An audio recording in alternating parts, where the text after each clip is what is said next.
We're back. We're back. Back again. Back again. Can't get rid of us. We're gonna do all that shit over though.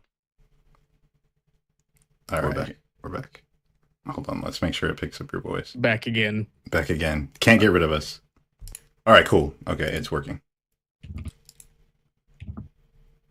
No more cyber attacks from Elon. Yeah, dude, I got followed by an Elon bot today. Yeah. And he was trying to get my name and address. That's crazy. Yeah. He said it was just so, I don't even know what it is. Said that it was just trying to help reach out to the fans, you know, even though the comment he was replying to would imply I'm the opposite of a fan. That's interesting. Yeah. I wonder if that's like framework for the new Tesla bot. Yeah, it's actually happened to me twice in the last 3 months. I've been followed by like an Elon bot account. So I just started typing and like copy pasting what I wanted to say in Russian characters to see if I could bait them into just responding immediately. That's crazy. Did you tell him, look, I've been cleared by the federal government. I just got back from Gitmo. No. I told them, thankfully, I currently don't hold a federal government position, so they want nothing to do with me. Oh, okay, perfect. Yeah, I'm irrelevant in Elon's eyes. Oh, man. But you know who's not? you know who's not irrelevant? Oh, man. A massive growing list of people. So, no like, fucking reason. Every federal government worker in America. Yeah. The CIA, the FBI. Who else? The head of the workers' right board. Yeah, seriously, literally everyone that you could think of. But it seems like right now the biggest foaming at the mouth effort is USAID. Basically, he forced his way through the door of the Department of Treasury in order to hijack and gain access to the Treasury payment systems. And while that was an alarming enough headline on its own, apparently it came out that the primary motivation behind that was specifically to stop all payments to USAID. So that was like their golden child of focus for this last week, it seems. This shit is so wild. And then like the week before, we were actually doing a stream when you alerted me to the fact that he was trying to get access to the Treasury, right? And the like Social Security and stuff like that, right? Yeah, because the way that the story, when that originally happened, when I was announcing it to you, as I was reading it in real time, the concern was that what he was primarily going to be going after, at least immediately, was he was going to be gutting Social Security payments and Medicare, Medicaid, because when you have access to the entire Department of Treasury payment system, that's ideally what most people would think of, what would first come to mind. But an article came out yesterday that apparently the primary motivation behind him seeking access to that payment system was to stop money from flowing to USAID. That was like the primary reason why he was gaining access to it, as forcefully as he was. Yeah, and this is a non-elected official, by the way. Like this is someone that's not even part of the fucking government. Oh, but don't worry. Remember, he said, was it earlier today or yesterday, that he would keep himself accountable? Oh, yes. To make sure that there was nothing bad going on. Yeah, and anything dealing with potential conflicts of interest, he would, see himself away from it. He would excuse himself. Yeah. So I'm so glad that he can police himself and he has the wherewithal to do that. Yeah, unless... Go ahead. Unless, of course, it has to do with the under 30 staffers that are installing the hard drives illegally into these payment systems and gaining backdoor access, like open white supremacists and eugenics supporters. And then the other one that just came out earlier today that was fired as an intern from a cybersecurity company for leaking proprietary information about how their platform worked. So let me get this straight. I knew about the racist guy. For anyone that doesn't know, I'll let you tell them. I love the racist guy. He's getting his job back, right? Yeah, both your president or our president, vice president, and head of the Department of Government Efficiency, even though they just announced what was it, like late yesterday or the day before, that they were firing this kid because a reporter, a journalist, God forbid, dug up a deleted social media account from that person that implicated them as a blatant racist and a supporter of eugenics. And since then, they've apparently redug in because Trump told Elon that no, it was okay to rehire him back, and then Vance parroted the same rhetoric, essentially the same message. And now both Vance and Musk are on the record saying that that journalist should effectively be punished for doing their job and revealing information that is essential for the American public to understand. But why? Why do they want them punished? Yeah, I mean, like, why? Why feign it? Like, I know that they're not going to do anything about it. Yeah. I don't know, man. The fact that they fired him in the first place means that Musk clearly felt the original heat, or somebody did, and told Musk that it was high enough heat to fire the kid in the first place. And then to turn around a day later after Trump, I guess, gives you his blessing, and then entrench yourselves as if you're going to go to war for this kid. And I say kid because he's like 25 years old. I think the only person that would have said like fire him is Susie Wiles. She seems like the only person that's really grounded and has a solid understanding of like PR and shit like that. The only actual like politically inclined person in the room. Yeah, other than JD, who is MIA. Maybe he's in Gitmo. We don't know. I think he's watching somebody from a chair in Gitmo, but I won't go into any further details about that. Either that or he's on the hunt for a new couch. But outside of that, yeah, I think the only person with a brain in the room came up with the idea to fire the kid because it's bad press. And then Trump, being who Trump is, said, I don't care, I want him back. And Musk said, I'll do whatever you want. That sounds great. And Vance is, again, the same thing. He's just a parrot for the administration. So he's going to be a homer for anything Trump says. See, I think it's the other way around. I think it's probably Elon that's like, no, he's not woke. I need more racists on payroll. And Trump's like, sure, you gave me $1 billion or whatever. Let's do it. Bring the racists back. Yeah, I mean, they probably met over the same eugenics site and the pronatal group. Yeah, well, I'm pretty sure it's either, I think it's him, not the other one that was fired for leaking industry secrets or proprietary secrets as an intern. He was a former employee of X anyway. How the fuck is this a good idea that you have someone like this working in government? That's like, hey, you know what I like to do when I'm bored? Leak shit. Yeah, well, see, the thing is that's because what seems to be the strategy right now, outside of to justify the gutting of federal funding for millions and millions of people, is for Elon to, I think it was like yesterday I saw on X, to post 100, or no, I think it was 1,800 times within the course of 6 days. Like he tweeted about 1,800. What?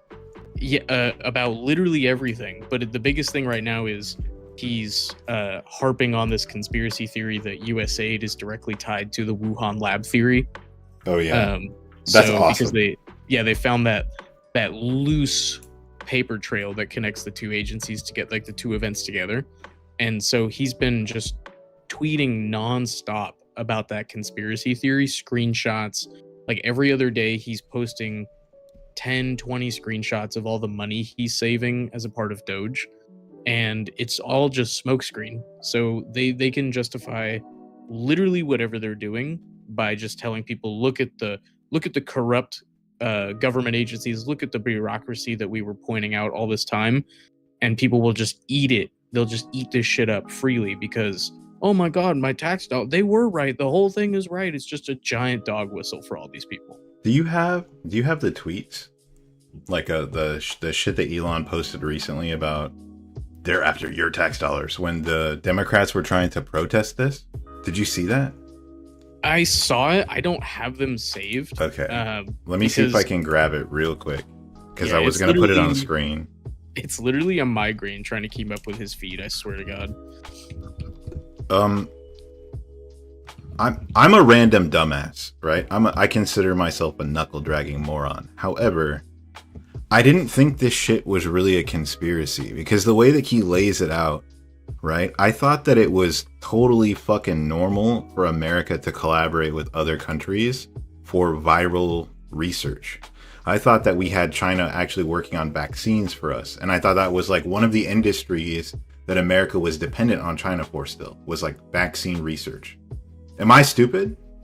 No, you're 100% right, because that's Okay. what every government does, especially That's what I thought. governments of a Okay. specific size. So, Yeah. so if they're like, your fucking tax dollars are going to create this fucking vaccine, like, okay, like, I feel like that's normal. That's normal operating procedure for the government.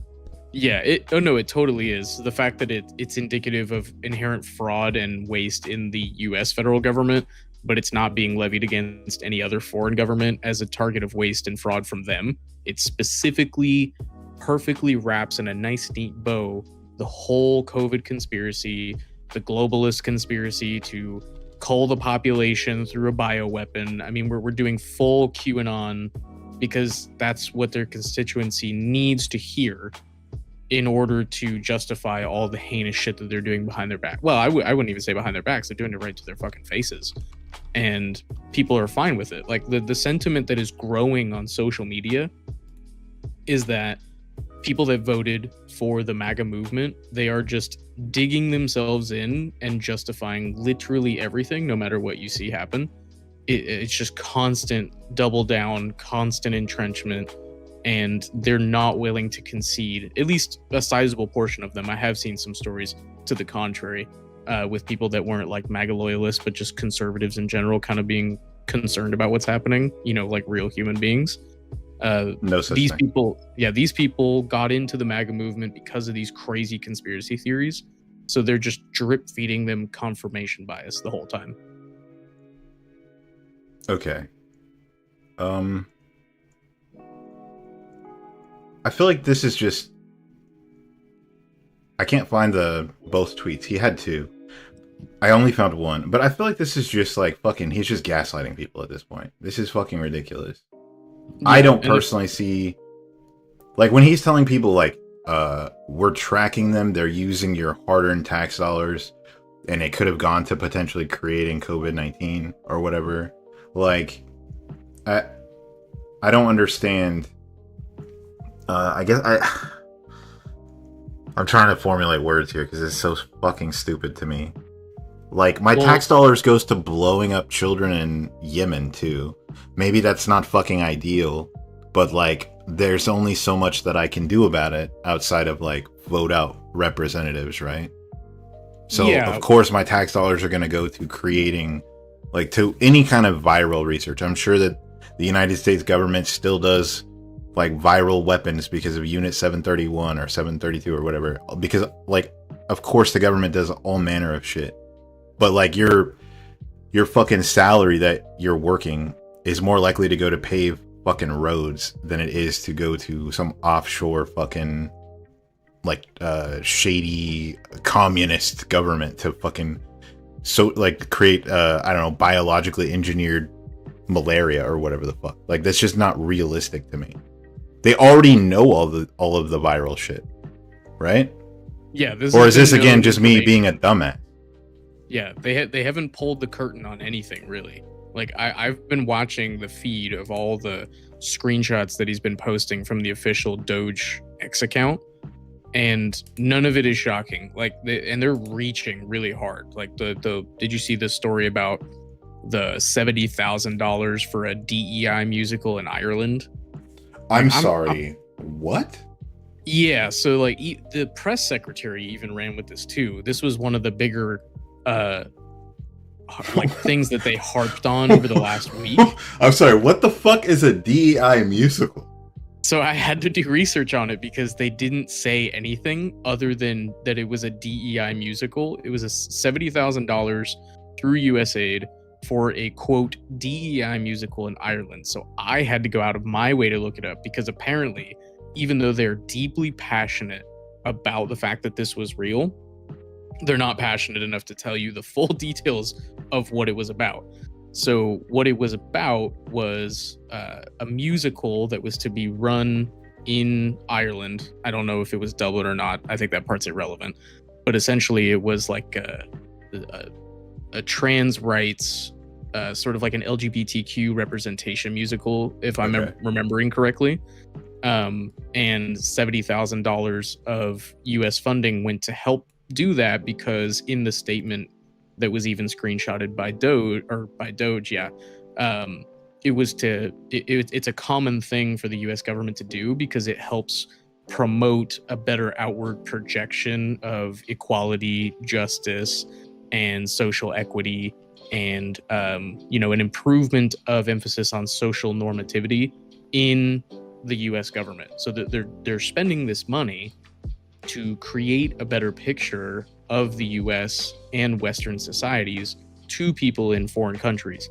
Now, you can say whatever you want about whether or not that's basically admitting to propagandizing foreign nations. The US has been doing that for forever. So again, we're not revealing any new shocking information here.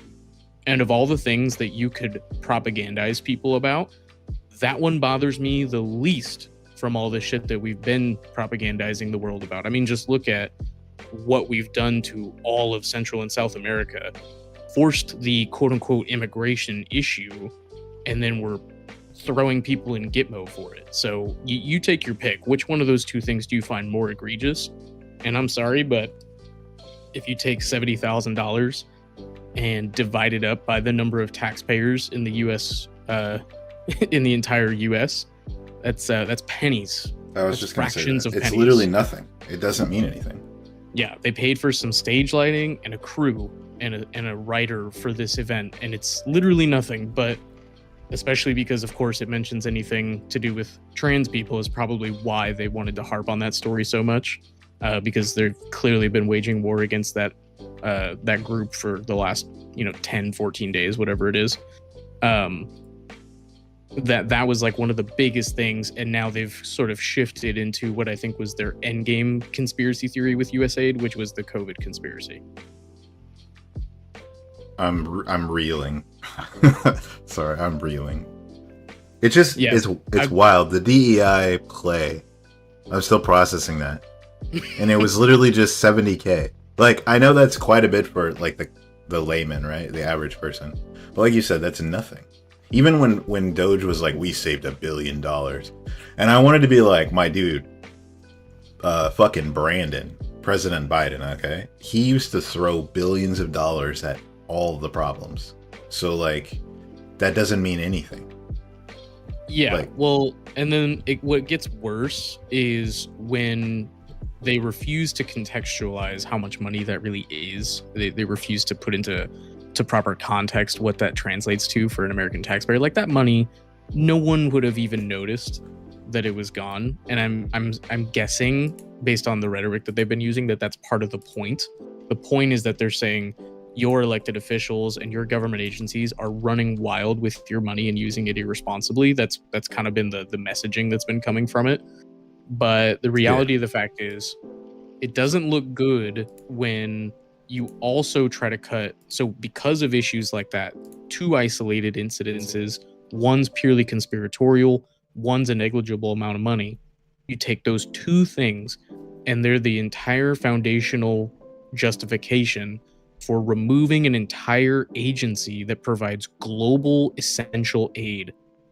This is the part. This is why all of this is an issue. If you want sort of I don't really think it's a hot take, but if you want something that might get me in a little bit of hotter water based on what I've been saying, the idea that you want somebody to actually go in and audit how the government is properly allocating tax funds is a fantastic idea, and it's long overdue. But to put somebody like this in charge of it and doing it in the way that they're doing it is the worst case manifestation of this idea.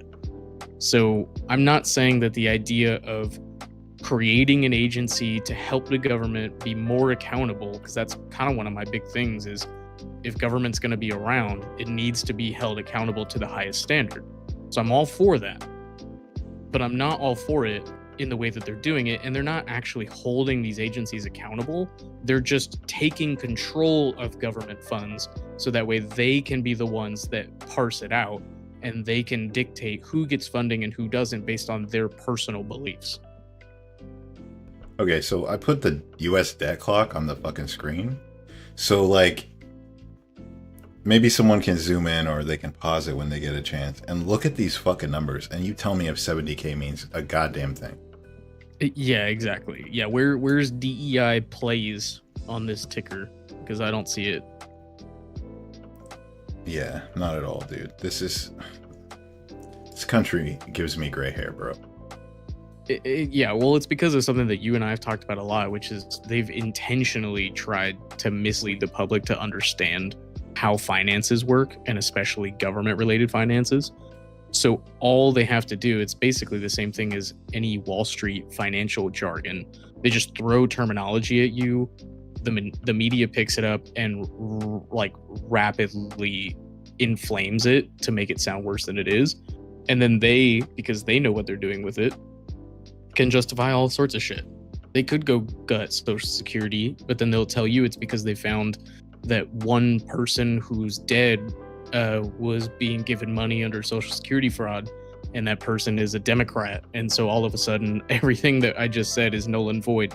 Doesn't matter that you have Social Security anymore because we're winning the battle against bureaucracy, against corruption, by literally bankrupting the entire country. Oh in my order God. to. No, sorry, What's go up? ahead. I had it to go for it. I'm gonna have a fucking meltdown, bro. Yeah, I was just saying, like, it's crazy to me that in the name and in the vein of restoring America to greatness and frontlining it as this like grand conservative constitutionalist movement, they're willing to just overtly bulldoze the Constitution and American government's foundational findings and obliterate all the systems that have been built up over a century and some change. Wouldn't it be wild if they start threatening to cut Social Security because they find like a few dead people and their family members were collecting checks? Yeah, dude. Like I'm considering that to be a full. Like I'm basically running on the assumption that that will be reality. Or they're gonna find that like, oh, you committed voter fraud in 2020, so I'm gonna take away everything from you. You're not gonna get healthcare anymore. So that's what I'm saying.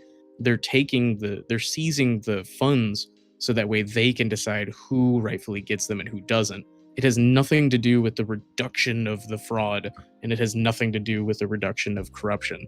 It's just changing corruption into their hands versus the hands of people they don't like. Yeah, we talked about this last week because we both had our own conspiracies that we were forming around all this transfer of wealth and them raiding the coffers of the fucking federal government. Yeah, I don't know. It's a very unique time to be alive on this planet. Because, you know, I'm noticing that America's doing this shit and all these other Western or Westernized countries are following suit. Yeah, I was just reading something while we've been talking. It was a tweet that Elon, because I was trying to go back and look at his feed, and it was I think it was David Sachs. Oh God. Somebody was talking about how hard they're working and how great it is, and then there was another one that Elon retweeted. I'm gonna keep saying tweet just in case he ever hears me.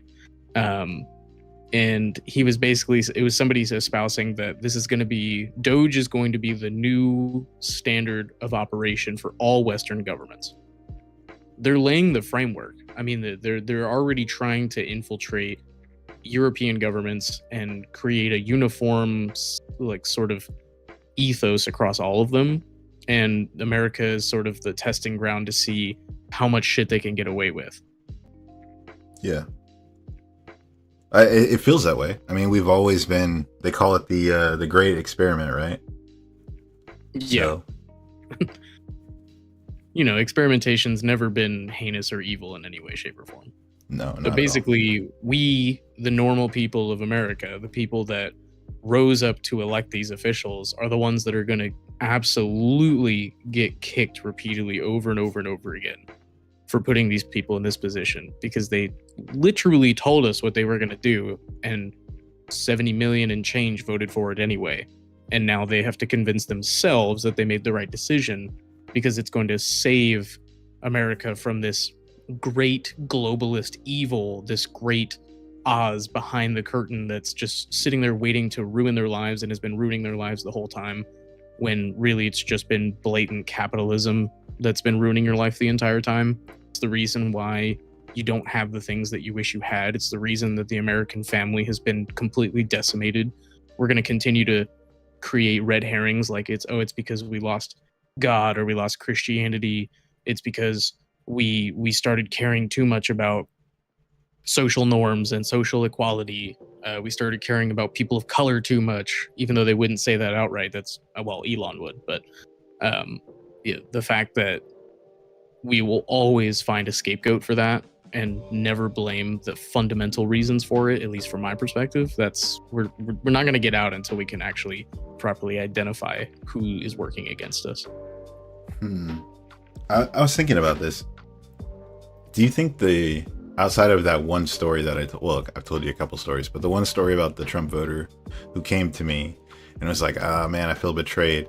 Do you think there are other Trump voters, again, not because of Trump per se, but because of his cabinet, that are regretting their decision? I mean, I've seen some. Now, granted, when you're on social media, you have to take everything with a grain of salt because you don't know if it's people like astroturfing or fronting for something, but they're not real people expressing their opinions. But I definitely have seen quite a few posts and sentiments expressed from Trump voters that basically they were on the fence, but were able to be convinced by the demagoguery that the world really was against them, and Democrats hadn't produced anything meaningful in the last 20 years to justify keeping them in power. So they went with Trump, and now they're instantly sort of taken aback and on their back foot with how intense and rapid the response has been in the worst way possible. So, I mean, I'm sure there are some, but not enough. I mean, this is going to have to be something that continues instantly. I mean, sort of some of the and on their back things foot that have happened have definitely gone after some people. Like one of the biggest issues that I saw was there's been reports that Trump is going to go and try to shut down OSHA now, and he's already gone after labor boards before.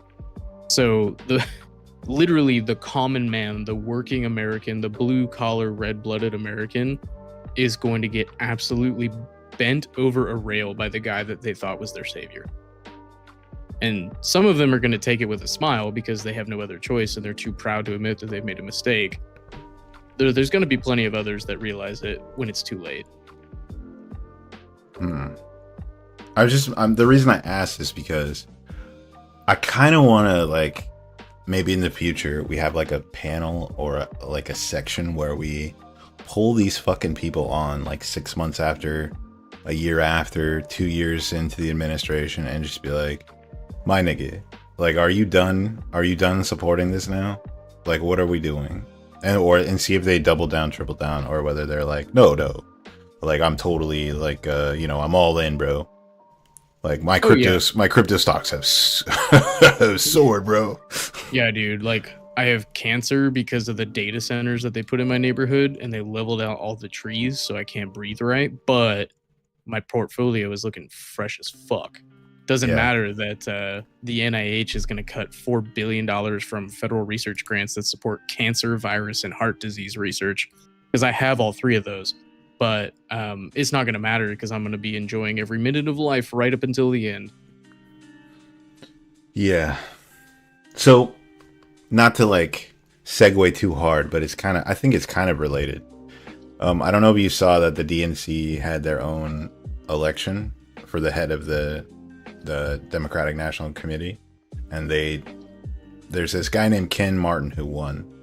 And when they asked him in an interview, like, what are your plans? He said that he was doing like Bill Clinton style, like on the ground, like recon, like asking voters, why did you vote for Trump? Yada, yada, yada. Exit polls, reading exit polls, all that shit. Like we said they would fucking do. Just calling that out. Because in a pilot, we both talked about this. Anyway, he said one of the things that he found super disturbing is for the first time since it was like Reagan, the parties in the eyes of the public flipped, and that the Republican Party was viewed as the working man's party. and that the Democrats were viewed as like the Ivy Tower corporatist, like uber rich party. Yeah, I mean, I think that it kind of all speaks to some of the things that we've been discussing about who's playing the game better than others, whose messaging. Oh is well, more Democrats are effective than shit. others. I'll just say it. Yeah, they're shit at the game I mean, it's by they design. they didn't even really play. Like, to be honest, that was the thing that you and I were shouting into the void, into the internet for weeks, months, was that they clearly did not feel that this was a necessary election for them to win, despite the fact that that's what they told everybody when it came time to opening up their wallets for donations. Yeah. If Democrats didn't validate the concerns and the accusations lodged against them by the MAGA crew every turn of the way, every step of the way, they would have won the election. Unfortunately, they did everything in their power to not only not refute any of these things, but continue to reaffirm people's concerns with their direct rhetoric. So they only have themselves to blame for it. And the problem is that Democrats now, whether it be voters or representatives, etc., instead of wanting to talk about that, they want to say that it's because America itself is the problem. It's the population is the problem. Nothing that we could have done would have fixed this. They're just going to continue to encase themselves in this lunatic fallacy of literally nothing that we could have done would have fixed anything. It's like, well, then why are you even here? If you really believe that, why the fuck are you still around? Just disappear then. Disappear and we'll put something in your place and we'll figure it out on our own, because you sure as shit aren't going to help us. You know why. Well, you know of course. why they're there. Everyone knows. It's all that money, bro. Two sides of the same coin. Absolutely. Everyone's got a role to play. And it's not even like hard to see either. It's like, I don't understand. Like if you're Destiny and you're like, no matter what, the DNC is right. Or if you're fucking like some random like fucking trucker and you're like, Trump all day, brother. Like, it's not that these people can't think. This is like willful ignorance on both parties' part to hold like the Republicans or the Democrats accountable. And I swear to Christ, bro, I swear to God that it feels like the only reason Trump backed up anything was because and that's what I guess we can talk about now. Trump moonwalked. Okay, he was talking about fucking resorts in Gaza. He was talking about the DOJ changes. He was talking about all this shit, and he moonwalked all that shit back. Okay, did a tactical retreat, if you will. So it's frustrating because I feel like the only thing that kept him in check was the actual population backlash. The Democrats are like, we're gonna do a strongly worded letter. Okay, you're not respecting the institution. Like I've heard this analogy before, and I think it's really apt that Democrats are the motherfuckers that if by calling Republicans Nazis, let's say they become Nazis. And let's say the Nazi edict is gas the fucking Democrats. The Democrats are just going to be like, well, we followed the rules, okay? We did everything by the books. We respected the institution. And they'll pat themselves all the way to the gas chamber. They'll pat themselves on the back. And they'll fucking die. They'll die in their virtue, as you've coined. Well, like, exactly. Yeah, take your virtue and die with it is one of my favorite phrases that I've come up with recently. Yeah, I mean, like a perfect example of that going on right now. So there's all these protests happening with all these, Democratic government officials and employees gathering around the doors of the Department of Education, because another update from the last couple of days, now that he went and attacked USAID, Elon's now moved Doge into the Department of Education because Trump's made it clear that he also wants to gut that completely. I watched a video of a woman incessantly repeating herself over and over again, asking why there was a singular man blocking them from entering the building. Bro, push him out of the fucking way. What are we doing here? There was literally a crowd of employees that worked for this department being obstructed by a singular wiry builded man, and they refused to take any sort of initiative to enter the building as any sort of demonstration of force, because their whole entire brand is the moral high ground. It's civility reigns, civility reigns, civility reigns, right up until the moment when it doesn't. Like you said, like you alluded to, we're and to be clear, because I've said this before, so I want to make sure people understand that I'm being consistent.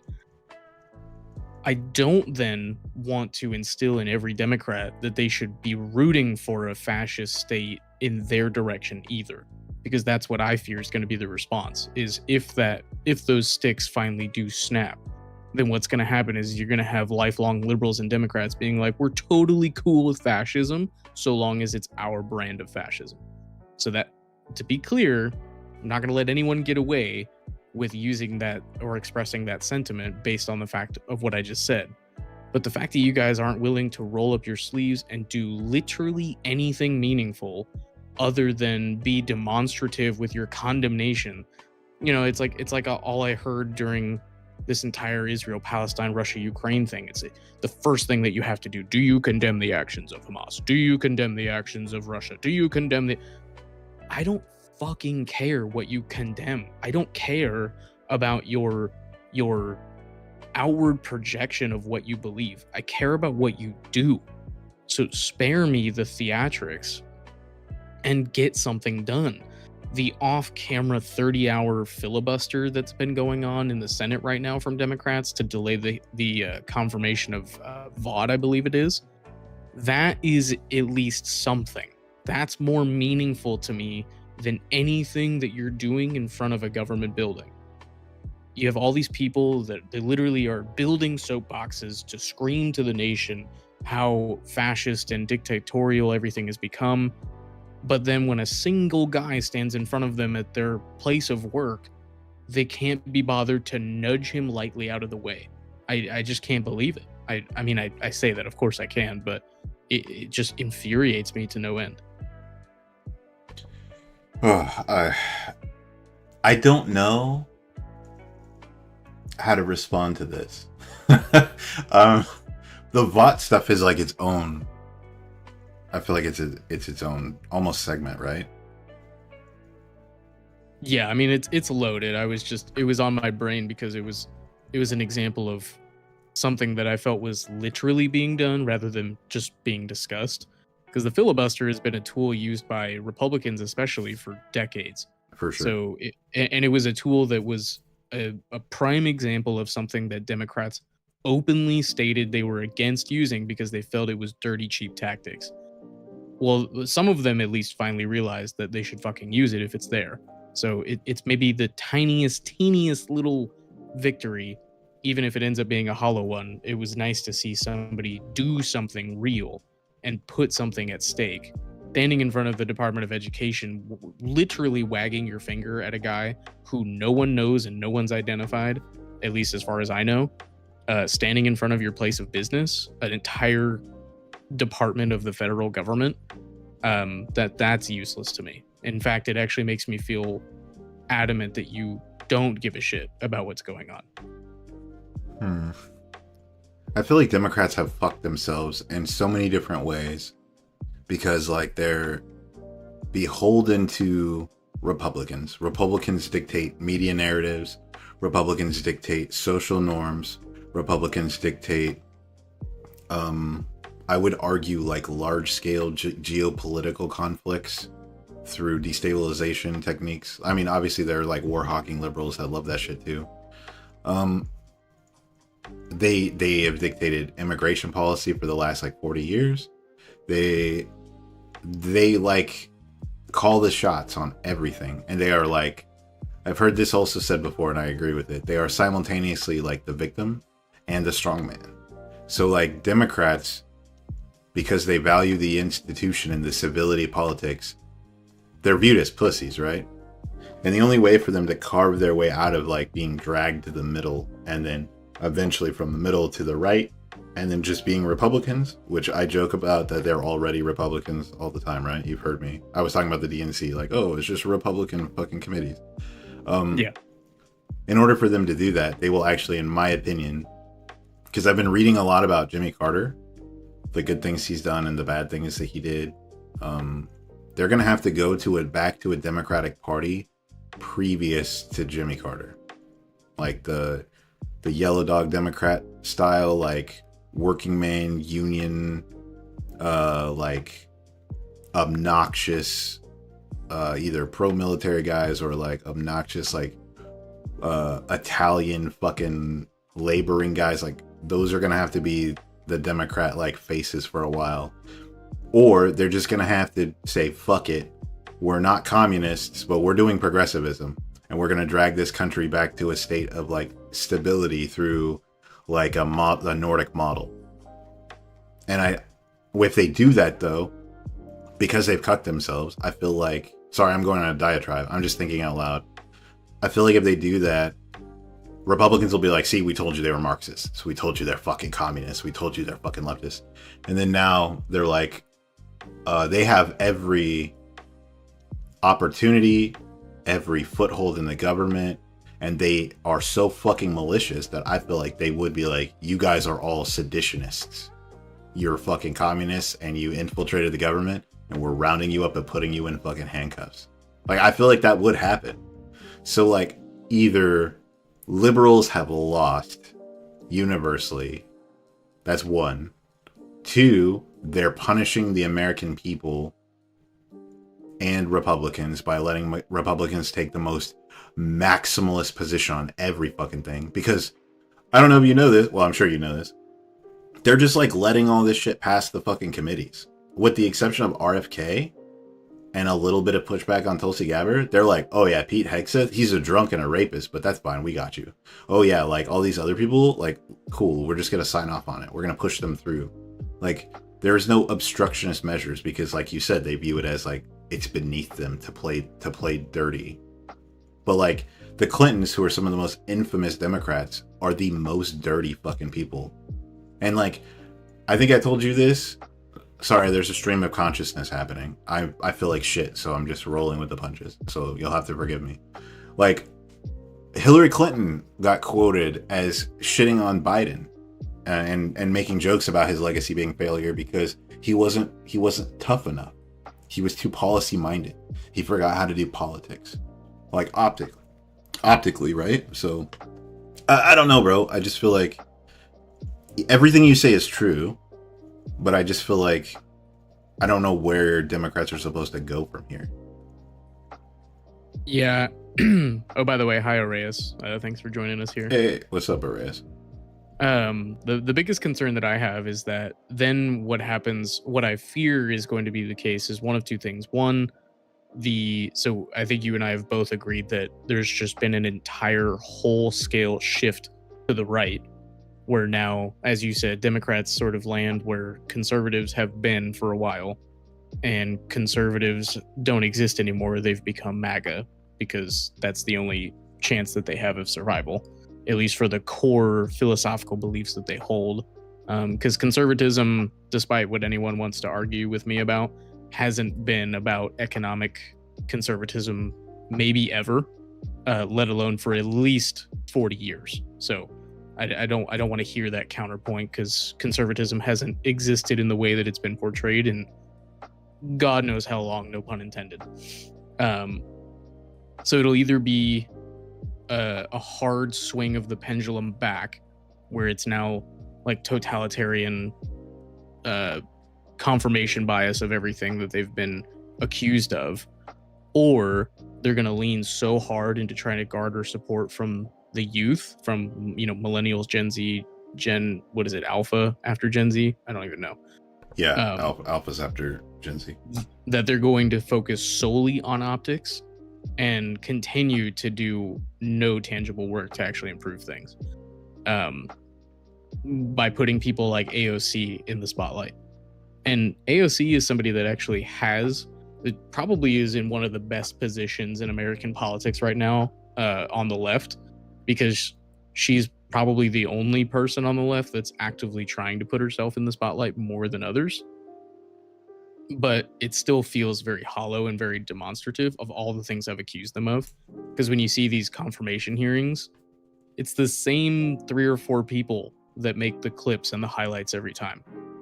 It's usually just Warren up there saying whatever it is that she feels. And I there's times where I feel bad for Warren because there are some things that I think she's really put a lot of work into, and for her to be just completely chopped off at the knees by the smear campaigns that have come out against her, makes me a little bit sad.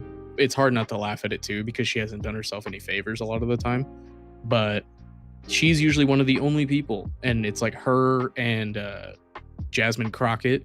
Yeah, I was just gonna hype Jasmine Crockett up.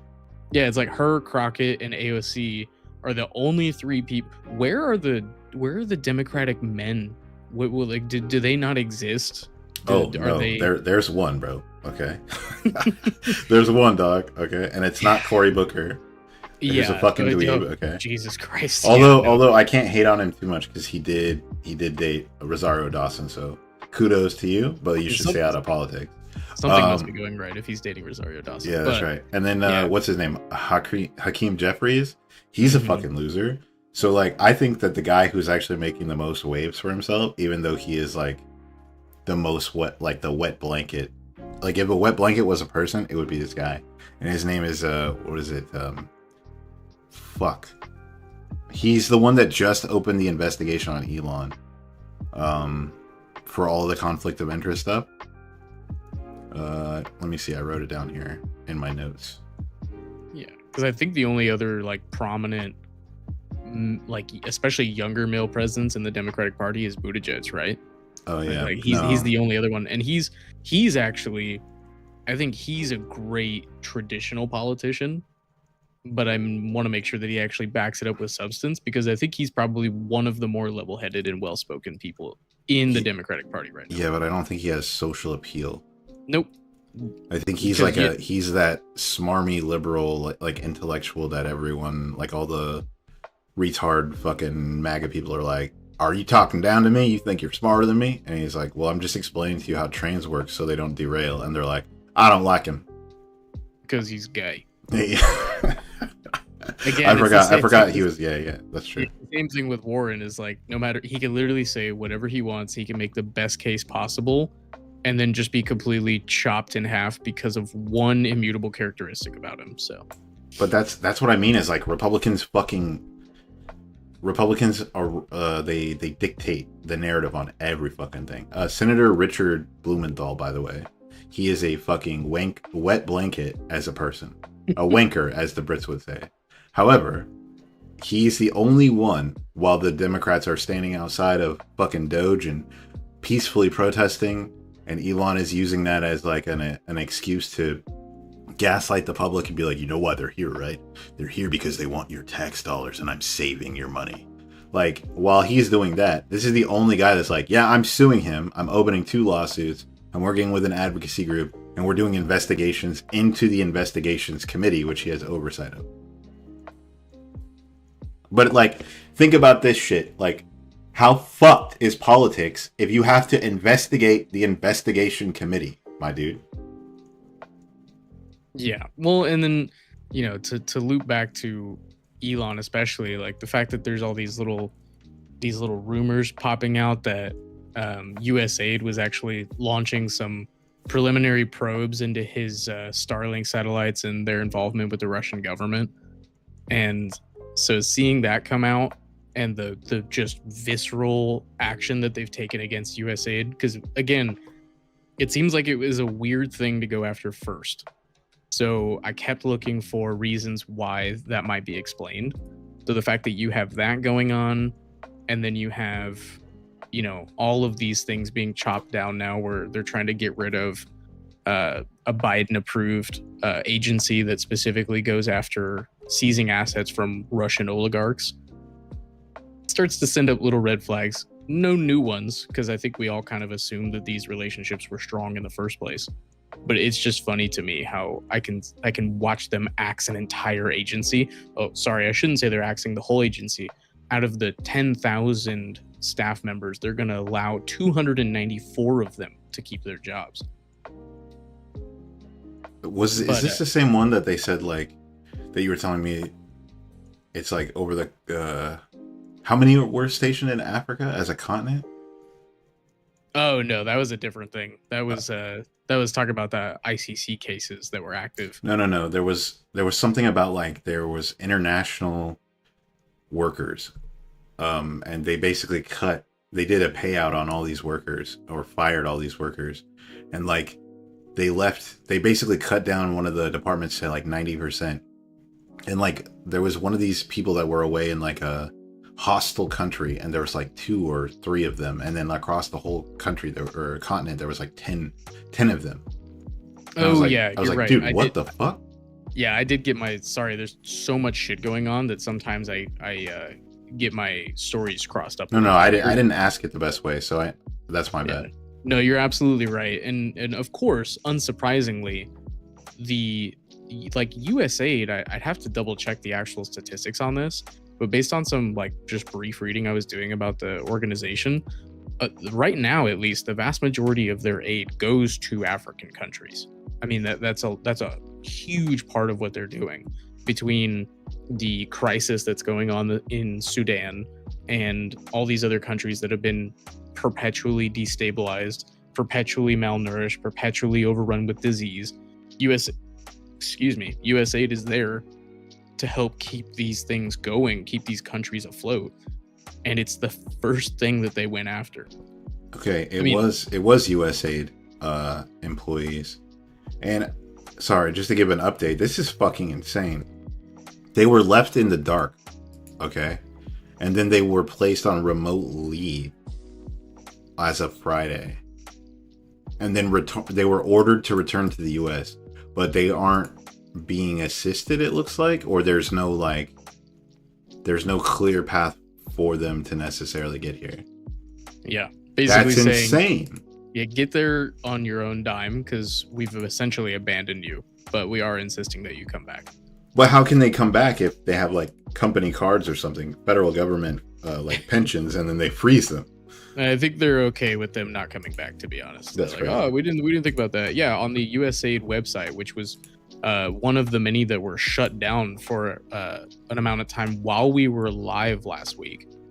And we'll touch on that in a little bit, but on their homepage, it just says on Friday, February 7th at 11:59 p.m. Eastern, which is earlier today, all USAID direct hire personnel will be placed on administrative leave globally, with the exception of designated personnel responsible for mission critical functions, no elaboration on what that means, core leadership, no elaboration on what that means, and specially designated programs. They're all specially designated programs. It's the whole fucking point of USAID, is that the funding goes to a specific program that they're a part of. So we're gutting all of USAID without gutting all of USAID. 10,000 employees, and they're gonna who the fuck came up with 294, by the way? Was that an AI? Was that a Grok AI calculated number that they came up with? Honestly, I don't want to know. I don't want to know what they're doing, how they're coming up with these numbers. All over the world, there are international outcry because of this war that they're waging on NGOs right now. Because I think there was another executive order from Trump that basically said we're going to now investigate all NGOs and freeze all NGOs temporarily while we figure out what we don't like about them. So the fact that, again, it's like I said, they just want to isolate the funding that they don't agree with, snip that out, and then redistribute that funding to the people they like. Like, for example... This is insane. Whoa, what's up? Did you read something else? No, I was just going to draw a correlation, but go ahead. I can wait. Oh, no, go for it, because I'm going to launch into another topic that... Okay. So real quick, help me understand something. At what point, unless you want to lose, unless you're like a different head on the same snake, right? Like a Hydra or some shit. At what point do the Democrats, who have been screaming all fucking week on the constitutional crisis, at what point do you declare that these people they have overreached so far that now this is treason? That they're raiding the coffers, they're consolidating power, they're in the infancy of despotism, like at what point do they grow a fucking spine and call it for what it is? At what point they do? And I'm not advocating for this, okay, federal government, okay? Listen to what I'm saying. I'm just asking questions, okay, in the marketplace of ideas, like conservatives do, okay? At what point do they create a coup? Like, at what point do they use the military and go, these people are fucking doing the thing? And, like, why the fuck didn't Brandon do this shit when he had the actual, like, king status and he could have just drone striked Elon and it would have been perfectly legal? Why the fuck didn't they do any of this shit? Unless they want to lose. Yeah, I mean, because it doesn't shake the branches that they're on in the tree. Like, it shakes the tree, but everyone in the Democratic Party is still going to eat. They're still going to get fed. They're still going to be fine. I think we've talked about this before, but like maybe we'll just talk about it now before you launch into the new thing. Do you think Democrats aren't doing anything and that they wanted to lose because Trump is still a Democrat and he's destabilizing the Republican Party and they will eventually become a uniparty? And that uniparty will be that way. You don't have to worry about the pendulum swinging when authoritarianism drops. But they were all going to do uniparty fucking authoritarianism anyway. I think that the way that I would categorize it is that they are perfectly complicit with a lot of what's about to happen because it's going to benefit them directly. It's like, because politicians in the US, everything about the core of their existence is doing heinous shit or being complicit with heinous shit happening, so long as it's not directly tied to you and your actions. So I think that there is a reasonable argument to be made, although bordering on conspiratorial, but I don't give a fuck, that hold on, the let me put up a tinfoil hat. Okay. Yeah, exactly. Yeah, I've got my custom made one here. It's got my initials on it. Based. Yeah, I think that there is a consensus amongst enough, especially older members of the Democratic Party, that there are some elements to the federal government that they would not necessarily openly advocate for getting rid of, but if it happened to disappear, they would throw their hands up and say, well, there was nothing we could do. And I think that's precisely what this 4 years is going to be. I don't think it's going to be a complete fascistic takeover where Trump gives himself a Putin-like dictatorship over the American government, and he's going to have 2, 3, 4, 5 terms. Not only because he physically wouldn't make it that far, but I really genuinely don't think that that's something that Trump cares about as much as I've been led to believe. At least that's how I feel right now. Obviously, that opinion is subject to change. I think that there's like a deep cleaning going on, and I think that the things like the Stargate project and the rehashing of the American landscape to rampantly boost fracking of natural resources to isolate itself from foreign governments and to rapidly increase AI infrastructure is something that is agreed upon by both parties. And Trump is the sort of the fall man for all of it. Because when everything comes, like, let's say he gets through all 4 years, if everything or even half of the shit that he's saying he's going to do happens, they're not going to then elect a Democratic president and tear all of those data centers down. They're not going to change anything that's already been implemented. They might sign some executive orders that reverse other executive orders, but they're not going to undo all the damage to the Alaskan wilderness. They're not going to undo all the new pipelines that were laid down over the West Coast. They're not going to undo the prison in El Salvador having a new wing for American people of color. So these are all things that they just don't have the balls to do themselves. So they prop up a guy like Trump to be put into a position where he could just go in and be as rabid as possible. Because I mean, right now, the topic that I was going to go into is, his newfound relationship with Netanyahu, somebody he didn't really have a great relationship with before, but Netanyahu has a great relationship with Democratic leaders anyway, despite what people want to say about Biden's sort of flip-flopping on his opinions on things, which was completely reactionary to voter base, by the way. Had nothing to do with his real beliefs. I won't be convinced otherwise. He's really just like the most characterized extension of the American empire's beliefs and desires. At least that's my opinion on it. Gotcha. Okay, well let's dive into the Netanyahu stuff. Did you everyone get your golden pagers out? We're talking about Gaza. Dude, that is such a wild gift. You pointed it out. Yeah. And it's making light of the pager attack, right? Where they like... Yeah, for anyone who doesn't know, so Netanyahu and Trump had an in-person meeting.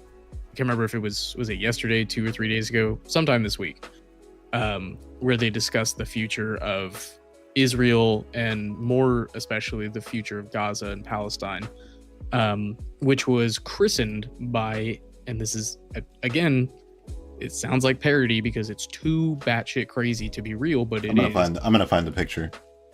Yeah, I'm gonna put it on screen. And put it on screen. Before you describe it, hold on. Give me one second. just as a disclaimer, this is I read like 5 different news sources to confirm its validity because I still wouldn't believe it. This is a real gift that was given from a world leader to another world leader, specifically the leader of the most powerful country. Look at this shit, bro. Fucking there it is.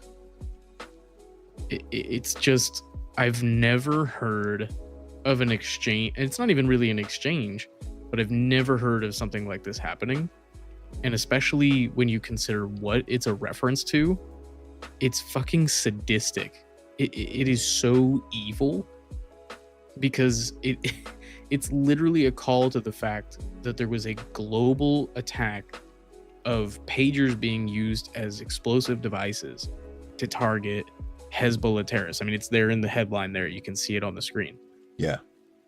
So we're open. It would be like Dick Cheney, although I would fully understand. Don't say Dick, bro. Don't say Dick. Those Hezbollah guys lost theirs. This is like Dick Cheney going to Israel and handing them a gold-slated waterboard, like a waterboarding kit or something.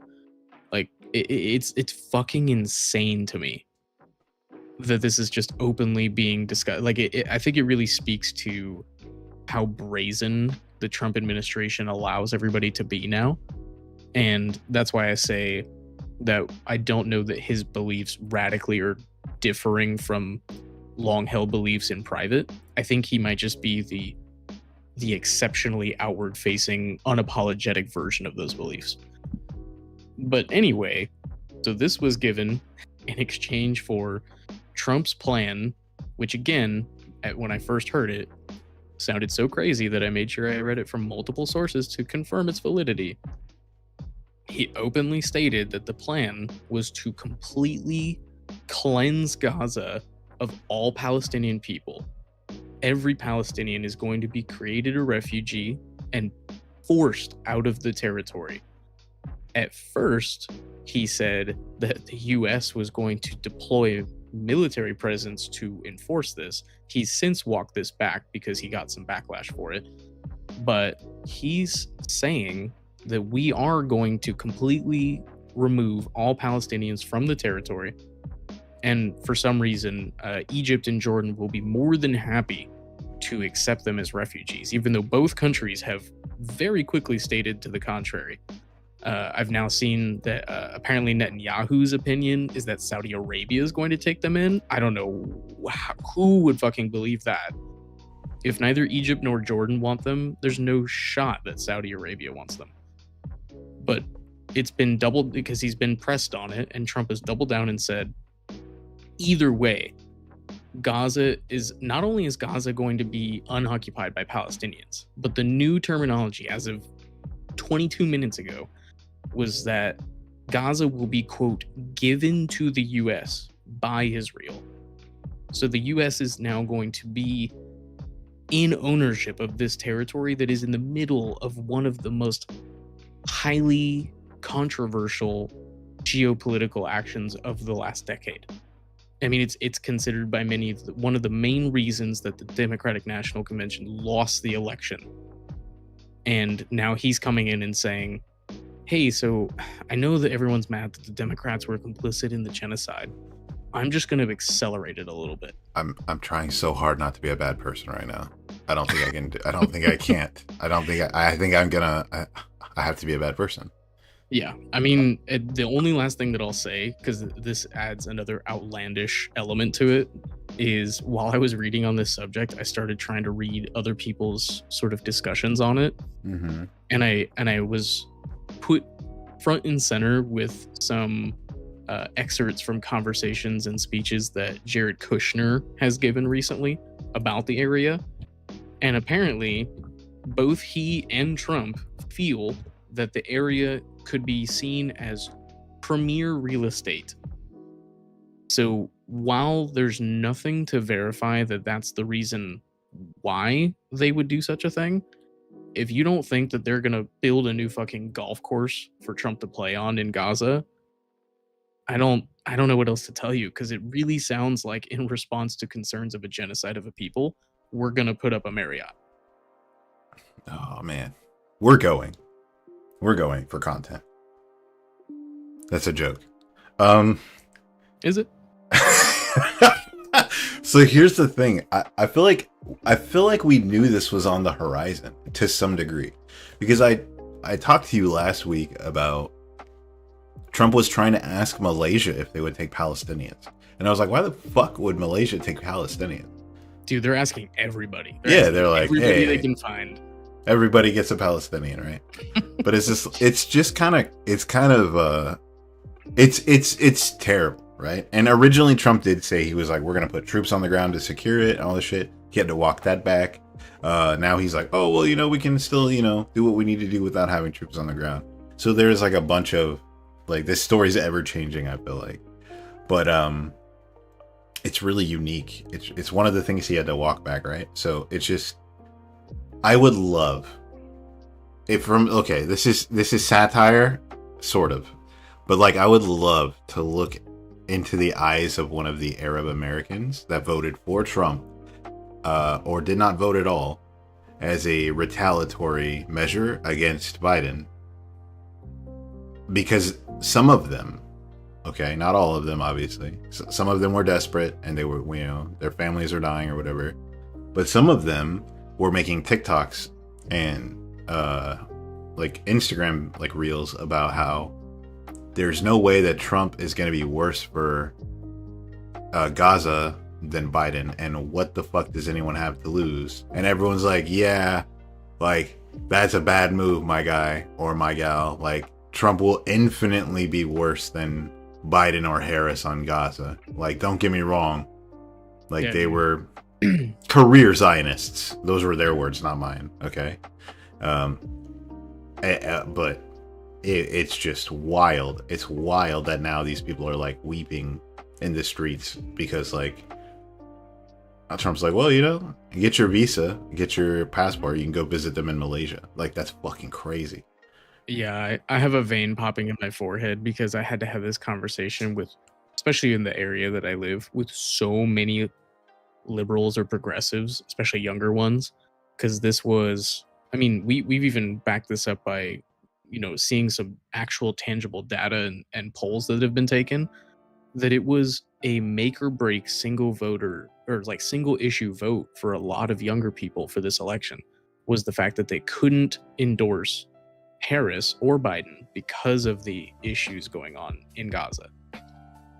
This is a perfect example for me of people who can't see that you can't view politics as an all or nothing venture. You're never going to get everything or the most idealized version of what you're asking for in one fell swoop. And when you behave and think that way, which is, in my opinion, exceptionally emotional and irrational, what you're asking for, or what you're essentially doing, is you're saying, because I can't get the perfect result that I want, I'm absolving myself of any real moral responsibility here. So for anyone who voted against the Democratic Party or didn't show up to vote at all, simply because of this issue, I'd really be interested in talking to you. Because for me, I wouldn't be able to rest knowing that this was the sort of moral pedestal that I put myself on during the election cycle, and then seeing the ramifications of that behavior now. I mean, we're literally talking about, because I screamed at so many people that it was like, I could not understand how nobody would be able to see that he would be infinitely worse for the Palestinian people than Biden Harris. Now, again, I'm not saying that Biden and Harris weren't completely awful. I mean, people like Nikki Haley and like normal quote unquote members of the federal government were signing missiles to go blow up children. All right. No one's saying that that's a good thing. No one's saying that Democrats give a shit about Palestinians, because they clearly don't. I swear to God, I thought you were going to say, no one said it's a good thing. No one's saying it's a bad thing. Sorry. I'm super tired. I'm sorry. Not saying it's a bad thing.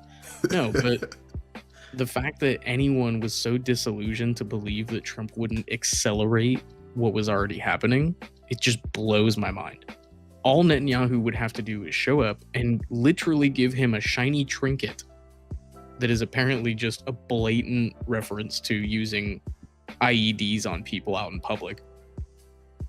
And Trump would be like, yeah, I think you're in the, I wonder what you think about this. I think the only reason he walked it back at all is because people were suggesting that he was taking the less powerful position on it between him and Netanyahu. Because he was originally saying, like, the US is going to commit troops, the US is going to go in and clean this up. And then I think people really specifically took the US present part as the most important part, the most evil part. So he walked it back, but he also walked it back in a way where he could go, I'm getting what I want. Netanyahu's going to do what I want him to do. He's going to give it to me willingly, and he's going to do all the heavy work. I think that that's solely it, because he's one of the most just basic narcissists I've ever seen in politics. Yeah, I think he's coping, if that's what he thinks. I mean, I'm pretty sure that Netanyahu has been recorded. It's like years and years ago, he was recorded on video talking about how the American government, he can basically, depending on who's in charge, he can point them to what he wants, and then they're like a really efficient attack dog. So ironically, he doesn't realize that America's doing the same thing to him, but it is what it is. I think, again, maybe it's just like my smooth brain and the fact that I'm running on very little sleep, so it's hard for me to think like outside the box. But I just assumed, and this is again an assumption, I assumed that he was getting pushback from troops because he ran as the anti-war candidate.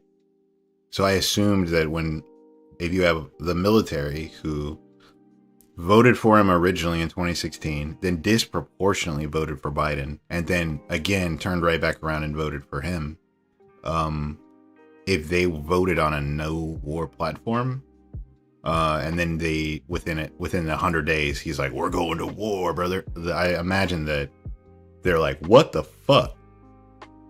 That's kind of like why I assume he walked back boots on the ground. Yeah, I mean, that's probably a more rational take. I'm the one that's sort of insistent on the fact that he walked it back to make himself look better. I mean, two things can be true. Like, it's totally possible. Well, because I think it would also just go in line with all the other walkbacks that he did over the past week. Because basically everything that happened was him walking stuff back because somebody probably came in and said, this is going to do the exact opposite of what you campaigned on. And because he's a fucking idiot politically, he went, oh, okay. But when he does it, he still has to try to put a spin on it as he's falling down to try to make it look like he did it on purpose. Like, he's the one in charge of these decisions, and he's making the decision and defining the parameters and redefining them because it's everything that he wants. So everything's going according to his plan. That seems to be like the primary motivation for a lot of this shit that's happening. I would argue that's good, though. I'd argue that's good politics, at least for his side. Yeah, right? Well, like you said, it's his fucking advisor. There's got to be people in the room that are like, dude, you can't just 25% tariff all of Canada and all of Mexico, you fucking idiot. And he goes, oh, all right, well, maybe I will delay it for a little while. And see, he's just like he'll never admit that it was just a blatantly bad idea. So there has to be a compromise. There has to be a save face for him, but he also can't just do the thing that he wanted to do of his own volition. It's like all of his own ideas immediately get walked back because they're just objectively terrible. Yeah, some of them. I do. This is a hot take. I don't think Trump is like a dumbass. Like, he does dumbass shit and he says dumbass shit. Half of that stuff I genuinely think is theater. I'm not saying he's like 60 chessing people or anything like that, but I do think that there is a mind. There's a mind that knows how to read the room, and there's a mind that he plays to social strengths, right?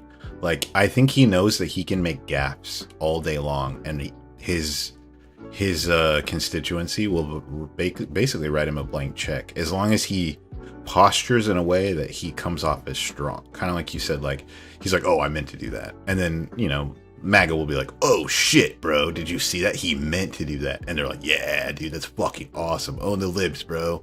You know what I mean? Like, that's how I view it. Yeah, I guess it's hard for me to separate, so, you know, bear with me on this. But Sure. when I say that he's an idiot politically, I mean in the actual, like, by the numbers political technical knowledge. Like, I don't even think he fully understands the function of tariffs, but I think that he's socially so intelligent that he can achieve all of it, like you said. So, and I understand that politics is above most things a social game. So I think he's incredibly adept at manipulating people socially and understanding how, like you said, how to not only read the room, but command the room. But politically, I think he's just absolutely brain dead. And the reason I want to clarify is because I'm also somebody that doesn't like how frequently he's just dismissed as a babbling idiot, because obviously enough people disagree with that to put him in office. So if all you ever do is just dismiss him as this like helpless, stupid child, then you're never going to actually convince people that he's doing legitimate evil in the world.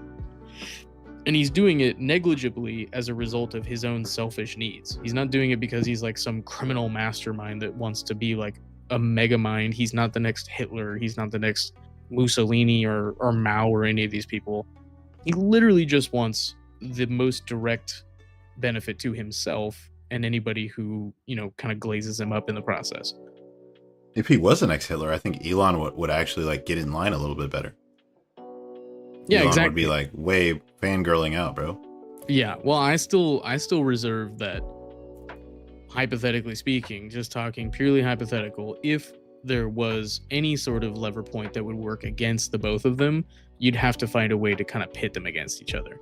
Because I think that's gonna happen. Yeah, I mean, I think it's they already. I don't like the way that they've already tried to kind of make it happen. It feels very forced, with him being like, oh, he's, you know, he got kicked out of Mar-a-Lago because Trump was tired of him being there, and it feels very tabloidy. Yeah, and it's really pathetic and indicative of the Democratic problem, is that they're not good at this shit. They're not good at actually tangibly coming up with shit like this, and they're we need sociopaths in the Democratic Party, okay? Like, yeah, when I say that, I don't mean that they should, like, you know, be ruling over everyone and everything with like cold calculated like Machiavellianism. What I'm saying is, like, Democrats way overplayed their hand and way too early when it was like the shadow president Elon meme, right? They're like pumping that shit. And then when one of the dumbass fucking, I think it was like CNN, where a CNN contributor asked Trump, oh, everyone online is saying that Elon's the shadow president. What do you think about that? He literally like was like, no, he's not. They're just trying to, like, you know, drive a wedge. This is politics. And then he just dismissed them. I was like, how the fuck are you gonna like play your hand so early? It's because they don't actually have like a real investment in the outcome. To be This honest, is like the Republicans are weird like meme from the election all over again. God, so dude. Cringe, dude. Like, you don't have real arguments. You can't mean girl your way out of fascism, and the fact that the fact that was their response, I think, adds credibility to the argument that you and I are curating about the Democratic Party. Yeah, because they're part of it. Yeah, they're on the same team. And just to cover my bases here, I don't want to summon Democratic sociopaths. Like, I don't want Destiny popping up in my chat. So everybody just he's done. Dusty's done too much sex crimes too overtly. He's got. If you're gonna be a sociopath for the Democratic Party, you have to keep those sex crimes under wraps, dude. Allegedly. Or you just become a Republican. Wouldn't that be awesome if Destiny all of a sudden tomorrow was like, actually, I'm a conservative again? I mean, give it a year tops. I think the only reason he hasn't is because it's more profitable for him now. But that's gonna. He certainly sounds like a fucking conservative when he talks about black people, but that's neither here nor there. Going back really quick, sorry, before we move on, I did want to ask you, like you had mentioned, like you had this conversation with liberals and like. I don't know if you could talk to Arab Americans or whatever. You were like, I don't know why you guys can't see that Trump is infinitely worse for, like, if you care about Gaza, well, then why would you vote this way, right? Or young people. You said young people. So yeah. I would say, if I had to guess, based on like some of the tertiary arguments I've heard and some of the debates that are not exactly this issue, but run, I think, like parallel. To this issue, I think that they would probably tell you something like, that is the responsibility of like the administration. That's the responsibility of the Democratic Party to hear the voters and then to change their messaging, which they're not wrong. Okay. Like, I think they are right. But if you know that you did the midterms and then Biden might have softened his stance, which I agree with you, that was only for re-election purposes. That wasn't ideologically like, something he believed in. Wasn't he like alive for the formation of Israel, or like ever since the beginning of his political career, he's been like a steadfast ally to Israel? Asking an old dog to do new tricks at this point is ridiculous and unrealistic, right? So at the very least, I feel like what they should have done, and this is what I would have done, right? In a different way, not for like Gaza per se, but like I'm black, right? I believe in reparations. That's a hill I would die on. Do I think that Kamala Harris was going to do reparations? Fuck no. No, I don't. I think that's naive. What I do think, though, is that you can rally people and politically mobilize and force people to answer for why they're not fulfilling their campaign promises.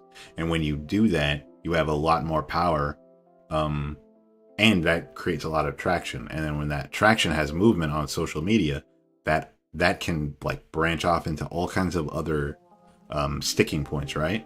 So I think what they accidentally did is they kind of cut their nose off to spite their face.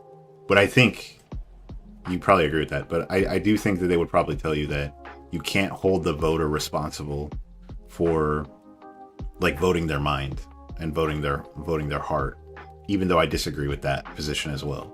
I think that you absolutely can hold the voter accountable. I think the voter has to be held accountable. Otherwise, they never learn. And if you don't even know how the system works, and then you refuse to learn, or you're just voting based on feelings, then nothing changes. Or people can anticipate that, and they can just guide you where they want you, which is, I would argue, more dangerous, or just as dangerous. What do you think? Am I like fucking babbling, or am I making some semblance of sense? No, I'll take it one step further. So to address the basic point, for a voter to absolve themselves of responsibility, it's basic, like, group psychology. Everybody in a group, no one assumes individual responsibility because they defer to someone else will come in and take care of this. But if democracy itself is built upon the idea that as a collective we make decisions that will directly put people in positions of power that reflect those thoughts and feelings, for you to continue to either not participate in that system to fix those things, or to not leverage those elected officials and hold them accountable for what they do say and what they do, you're not participating in the whole product. You're basically saying, I don't participate in democracy. Simply voting every 4 years is not full participation in the democratic system. The entire point is that your government has to then they have to walk the walk. They can't just talk the talk. And you can say as much as you want, and there is truth to this about, oh well, with the two-party system, all they ever do is cancel each other out. So at the end of every 4-year cycle, nothing's ever really getting done. Completely agree with you. Totally true. But the fact that people never use their position to hold their elected officials accountable on that front, other than simply just not voting for them. So they're quiet for 3.5 years. And then at the end of that 3rd year, going into the 4th year in the election cycle, that's suddenly when they're vocal. That's when they care. That means that you're not invested in the outcome. And really, when it comes to the Palestinian issue especially, it's such a moral grandstanding, and there's plenty of people that I know genuinely believe and felt awful about what was happening. There's people that did real work and went and, protested on university campuses, and I really, really hope that those people aren't political prisoners in the next year, since they're announcing that they're going to be trying to find out ways to figure out who those people were and actually go after them with legal repercussions. So I hope that that's not the case. To the people that actually walked the walk and did it, good for you. But if all you felt that your job was to cast the vote, put it in the ballot box, and then, put your hands in the air, that's not how this shit works. And the reason that the shit hasn't been working for you is because we're so uninvolved and so removed. We give too much agency to the elected officials. The fact that Democrats we're sitting here talking about them as if they're kind of these like meek, spineless representatives, I would say that's like a more maybe aggressive characterization of what we've been saying, but it's not too far off, right? Yeah, I think you're actually being way more charitable than I would be. So yeah. If that's truly what we believe about them, then they are the perfect party to force into the positions that we care about. But when it actually comes time to force them into those positions, we go, well, I voted for them. That should be enough. And the fact that they're not doing what I wanted them to do 4 years ago, that really makes me upset. And so I won't vote for anybody, but I'm also not really going to do anything tangible to hold them accountable other than just not vote for them. That's okay, true. well, in those 4 years, they became embedded in a power system that keeps them set for the rest of their lives. I mean, most of these people make hundreds of thousands of dollars. They have connections that would land them instant 7-figure private sector jobs right out the gate. That's like the whole point of why a lot of them get to that position in the first place. So for you to just simply not vote for them 4 years later, it's not the gotcha that you think it is. It's not having the effect that you think it is. You have to go beyond that. And the fact that American voters don't want to put that work in, that is the answer to the question, why is it that no matter who I vote for, I get the same result? It's because of us. It's because of the whole thing literally desires and requires that we be more involved. Your elected officials, this is the part that's a little inflammatory, your elected officials should be afraid of you. They should be proud to represent you, but they should also be afraid of your backlash, of your retributive style. If they don't have that sense of consequence when they don't go to bat for you, then of course they're not going to go bat for you. They're not going to give a shit. You're asking politicians and wealthy capitalists to be morally better than they are without creating any reasons as to why they should be that way. I think that's why Republicans are so strong, is because they're really good at pacifying their voter base, but they're not afraid of them. So because they're not afraid of their voter base, they can get away with crazy shit, and they know how to spin it. But let's say I'll engage in your what you're saying as a hypothetical, right? Let's say, for the sake of argument, that Democrats are not passive, spineless, pulpating masses of flesh and sinew that are just waiting for Republicans to wear them like clothes. Okay, let's say that for argument that they actually care about the country and that there are good people in the party, and they just can't get anywhere. I agree with you that those are the perfect people, right? Because we know that the higher ups, the elders, the gatekeepers, whatever, they love donations, they love money, they love corporate benefits, they love all these things. And it's too late to take money out of politics. So stop bringing it up. It's never going to fucking happen. It's too late for that, okay? So stop being fucking naive. Start, get a Democrat, like a district Democrat, a district representative, to be down for like ranked choice voting, okay? And then you funnel all of your money into a super PAC, and then you get a corporation to match that with the promises of like turning the other way, okay, for something here or there, right? Because corporations love favors, okay?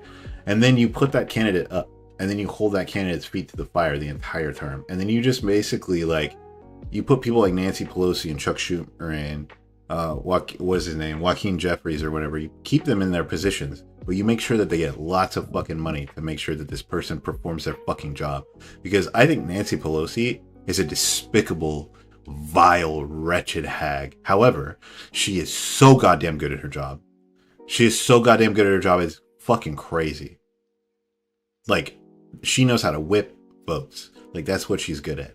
If something has to pass, she finds a fucking way.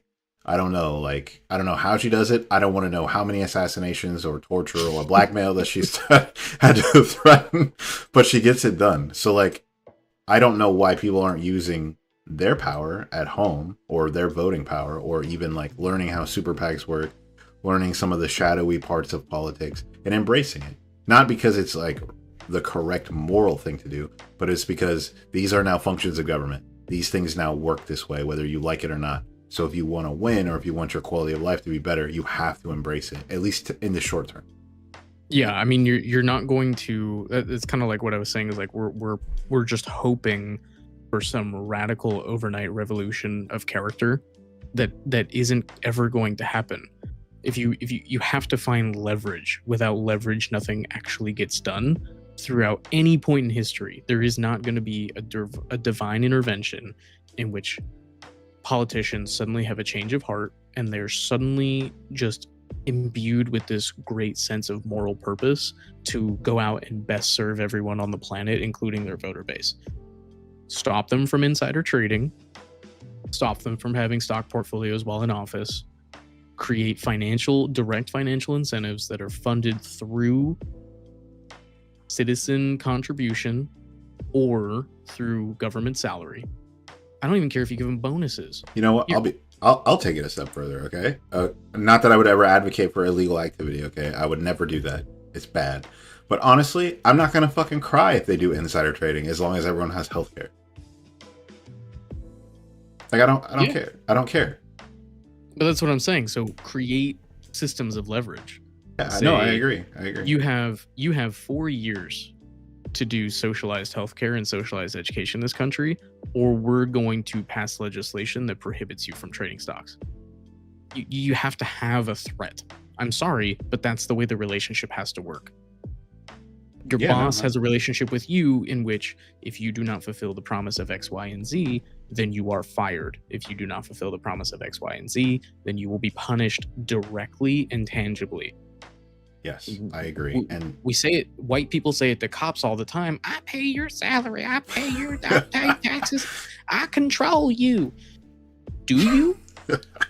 When have you ever actually come to collect? When have you ever banded together to do something that actually made them feel that way?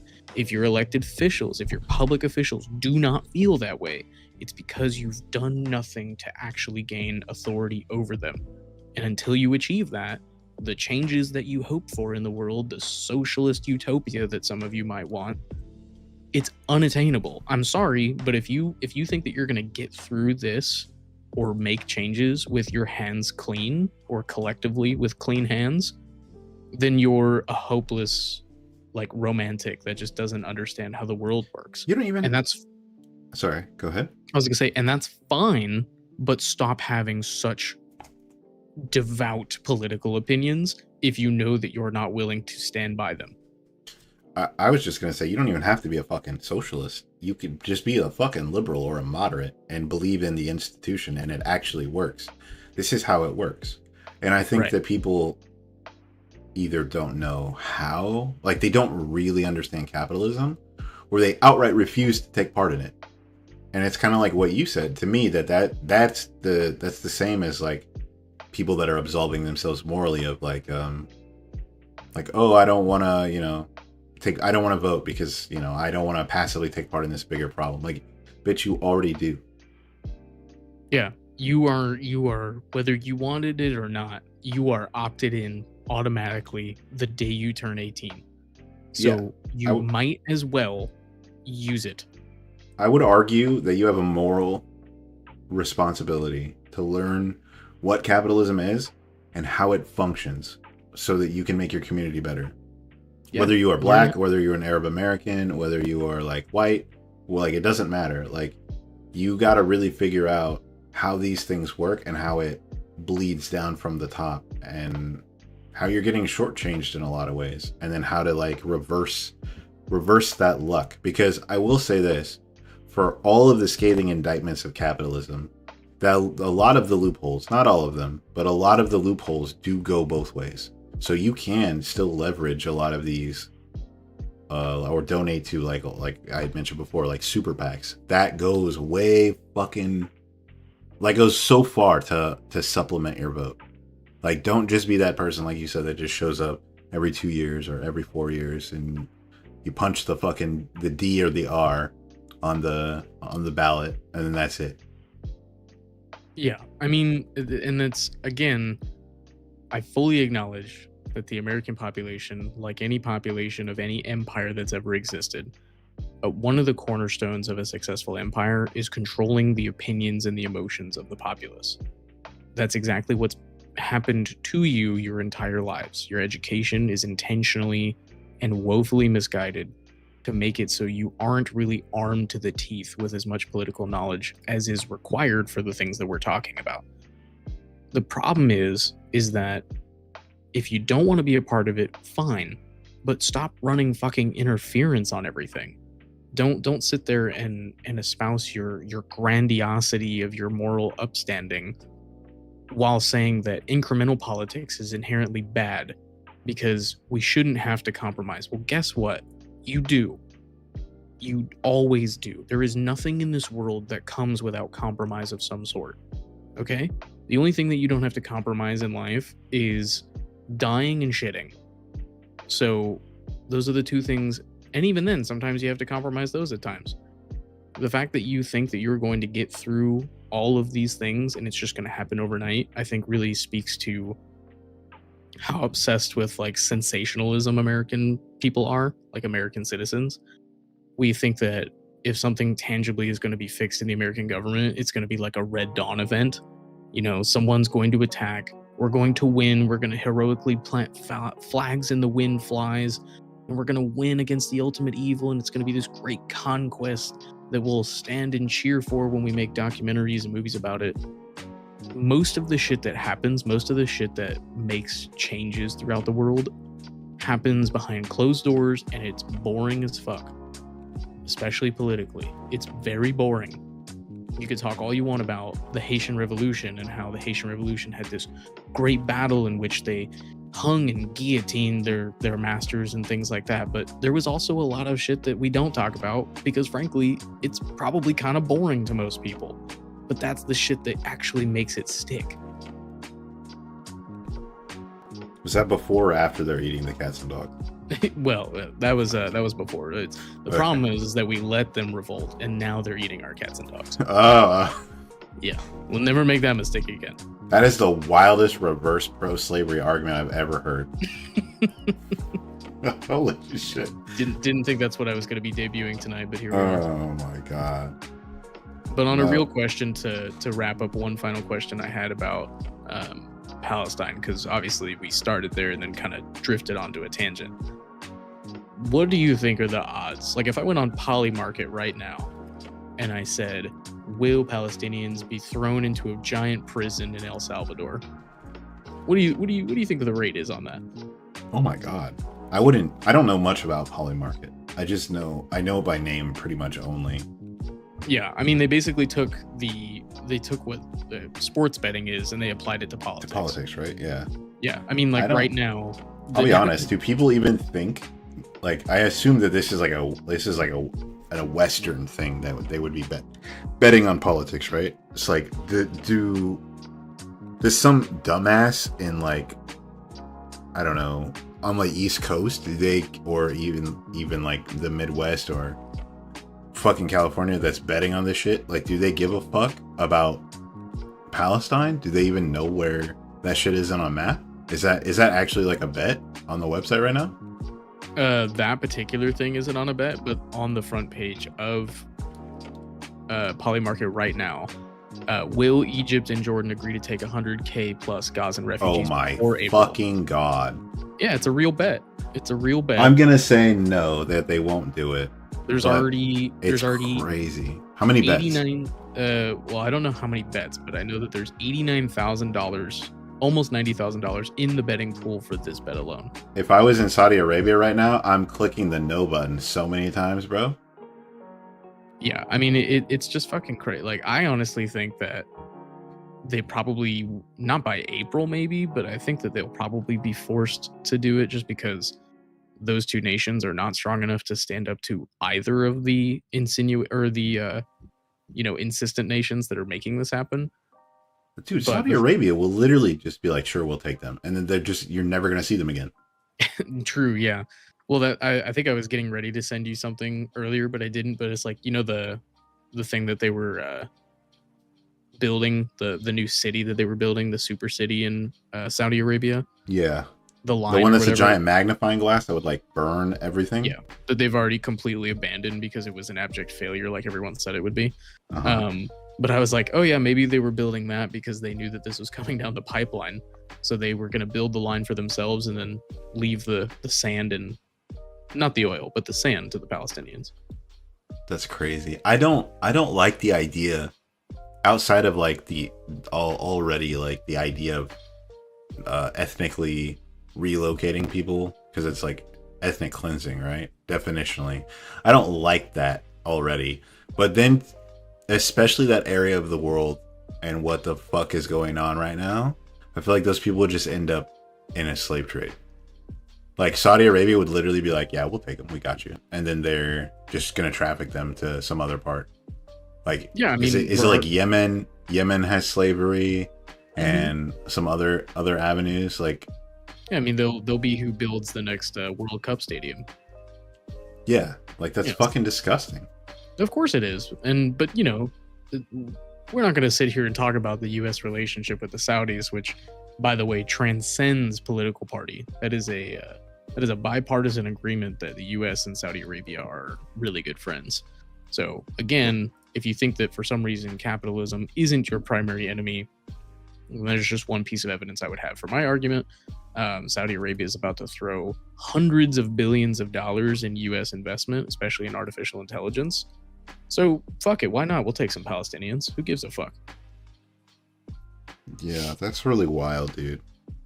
And it's so flippant. It's such a flippant thing to bet and make light of, that people are like, I know I made some really fucked up jokes earlier, but like, obviously you'd never actually put dollars to it. Like, that's fucking insane. That would, I don't know. In my mind, that's like betting, like, oh, are black people getting redlined again? Oh, just kidding. It never stopped. I won $20. Like, no, that's fucking cringe. Well, this is what I mean about like what the U.S. does to the political brain of its citizenry, like its citizenship. It turns everything into some sort of spin that washes it down. Like, if you're gonna tell me, like, I think to a developing brain, especially to a young, let's even say a young male brain, something like Polymarket existing does infinitely more harm to a developing brain than violent video games.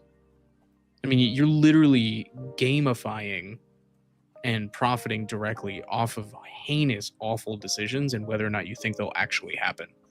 I mean, there's a whole, some of them are kind of funny. Like, there's a whole page, there's a whole header page just for bets on Elon's tweets. That's fine. That's funny. Like, will he tweet more than 300 times in this week? Cool, that's whatever. But the fact that we have ones that are like tangibly influencing global politics, it also just makes me believe that there's somebody behind this site or there's people in our government now that use this site to, pad their fucking bank statements. Maybe it definitely normalizes certain things. It doesn't help that Peter Thiel is a major investor. Oh my god! Oh my god! Oh my god! Okay. He'd probably would be willing to vote on the future of black people. I'm sure he fucking would. I'm sure he would. Put it all on red. Oh my god. That's fucking crazy. Oh, by the way, I won't tell the audience, but it can be an inside joke between us. Your stance on elves for the Lord of the Rings and Peter Thiel, fucking, that's an 11 out of 10. Dude, I almost did a spit take, dude, when you cracked that joke. Holy fuck. Dude, I'm telling you, I should chop up a proposal and send it just to see what comes back. Oh my god. But put it through an AI and like see if you can get it to like tone down the overt jokes to see if you can actually sell it. I think you would. Yeah. But yeah, dude, it's just to kind of circle back. It's just sickening to me that there are like human lives that are just political ammunition. Like Palestinians have never been cared for or looked after by literally anybody. And the fact that Democrats did what they did, and even in the face of opposition from their own constituency, and when I say opposition, I mean mostly hollow threats and finger wagging, as is the marquee of Democrats and liberals. The fact that they did all that and then handed over the election to somebody who's just going to blatantly cleanse them out of their home. I don't know. Like, this has to be, even as an atheist, this has to be a come to Jesus moment for citizens of the United States on both sides. We have to start seeing things for what they are and not for what we wish they were. No, sir. That's not going to work because absolutely not. Because they're okay. I think this is like Americans are wildly xenophobic. Okay, you know this. I know this. I've exhibited it before. Like I'm not perfect. Like I've had bad takes before. Okay, and I try to grow and learn and be better. Okay, so but here's the thing. I think that those cultures are so alien to the average person, especially like if you consider the majority of Americans are white, right? It's like 65% are white. Most white people live in other white communities. They have white friends. I saw like a statistic in like 2020, and maybe it's changed, but it was like over 90% of white people have white friends. They don't even have like one like Asian or Mexican or black friend, right? They have coworkers, but they don't have friends or people they consider friends. Like you don't get to know those people. You don't get to know like their culture. You don't get to know how they interact with their family. Like it's really easy to not view them as anything other than numbers, or view them as anything other than like a collective. Like, oh, this collective is quote unquote anti-Western or anti-imperialism, or oh, why? Like this is one of the things that was like really rampant with like liberals that support Palestine, right? Like, oh, we're the party of we care about the gay community and trans people and homosexuals and all this. Like, why would you ever support Gazans when they would just like fucking throw you off buildings or whatever? And it's like, okay, well, first of all, Saudi Arabia does that now, and they're like our number one ally or number two ally. And then also the like more, if you're arguing morality, then regardless of what a group of people culturally believes in or adheres to, does not mean that they deserve ethnic cleansing or to get fucking wiped out, right? I think it's pretty easy to see that. But liberals, for some reason, I guess this turned into shit on liberals hour. Again, they were like, no. It often does for us, to be fair. That's the thing. It's like, I wish it wasn't so fucking hard. I wish liberals would like fight back. I'm not even a fucking liberal, dude. Like, it just, I wish, here, I'll take it a step further. I wish conservatives who, like real conservatives, who actually give a fuck about conservatism in and of itself. And by when I say a real conservative, I mean like actually, do you remember when conservatives used to care about nature? Do you remember that? You remember when conservatives were actually like huge proponents of like natural, like preventing land grabs and like naturally like taking care of like the rainforest and not doing deforestation and all this other shit, like natural habitat like preservation. That's the word I'm looking for. I'm having a fucking stroke. You remember when that was a thing? Yeah, I think my dad's the last one to ever exist. Yeah, dude. Like, think about that. We're gonna rip up Alaska. We're gonna rip up Alaska. We're at the very least. This is your dad and I get along for a reason, I think, or at least in theory we would. There's like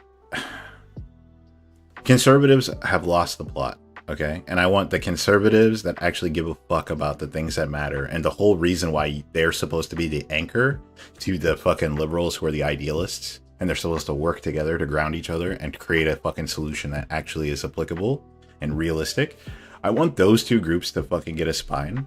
Okay, no disrespect to your dad. I'm not talking about him. I just mean in general.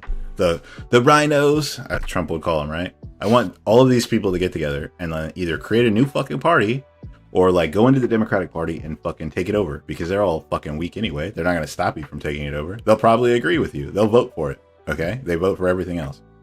So like, I wish it wasn't so easy to just fucking tear Democrats up all the time. Well, I mean, I think again, it kind of circles back to once you get into that position, over decades and decades of inaction by the population, they just kind of looked at each other and said, well, you know, we were like really big moralists. Like we used to really have conviction in what we believe, but these people will let us just get away with anything. I mean, they're not stopping us at all. We just completely allowed private corporations to be the fall guys for every evil in the world, not acknowledging the fact that we literally hand them the keys to the universe, and then we get to get off scot-free, but we're fucking pocketing so much money, especially in the last 20 years. It's insane. Politicians used to make nickels compared to what they make now, and ironically, that was kind of back when they would actually represent their beliefs and the beliefs of the people that voted them in. Now, all of a sudden, most of them are wealthy capitalists, and suddenly they don't seem to represent people very well. I think we're past capitalism at this point. It's late game capitalism, or as I prefer to call it, turbo capitalism. We've spooled it up. I think the ship is going down, and people are just trying to grab as many pieces of it as possible. Like we're literally on the Titanic, and the people that ran into the iceberg are trying to loot as much of the jewels on board as possible while throwing people overboard. It's so crazy. You remember I sent you that book the other day about techno-feudalism? Yeah. And I feel like that's where we're going. If we haven't 100%. Already arrived, and we haven't docked yet, but we're in the port. You want to know what my favorite example of this is? Sure. It's something that gives me mild cognitive dissonance because I have to admit that I like it as well. Awesome. The perfect example of this is the fact that cyberpunk is a beloved genre when it is literally painting one of the most dystopian pictures possible. Cyberpunk is a future that literally no one should aspire to have, but it's fucking great. Everything in cyberpunk is about being drug addicted, screen addicted, completely removed from any form of government. Everything in your life is completely at the behest of private corporations. There's huge wealth disparity, rampant violence everywhere. But because you can be the hero of that story, it's kind of fucking cool, isn't it? Ignore genres like solarpunk, which most people probably don't even know fucking exists, which I happen to be a big fan of. I like cyberpunk, it's fun, but Jesus fucking Christ, you should never actually advocate for it. Maybe that's just me, but I can't possibly imagine living in a world that looked like cyberpunk. That is one of the worst things I could possibly picture for my future. I think it's a numbing agent. Do you know what I mean by that? Well, I mean, I'm gonna make a claim, and maybe you can clarify or catch me where I overstep, but okay. It feels like they're trying to desensitize us to how awful it could be, so that way, as they keep knocking over the smaller dominoes in front of us like they have been for a century or more, by the time it actually comes, kind of like with this election, we're already so desensitized to the awfulness in the world that we don't even put up a fight. I guess I kind of agree with that. I was going to say that I think it numbs people while that shit is happening. They can use it as escapism, right? But what makes it something like that genre dangerous ideologically is you can look at it and go, well, shit, however bad our lives are, at least it's not like that, right? Because it's like a cyberpunk, for all of its like grandiose, like cityscapes and all of its cool technology is still like a satire, right? It's a satire on rampant corporatism and corruption and greed and all these terrible things that I think people understand innately that these things are bad. But when they look at it, they separate it and they go, well, this is art, this is a game, or this is a comic, or this is whatever. And at least we're not dealing with this shit. So however bad it is, at least it's not this. Meanwhile, like you said, like by the end, at the end of the road, it is this. So, but they just don't see it that way.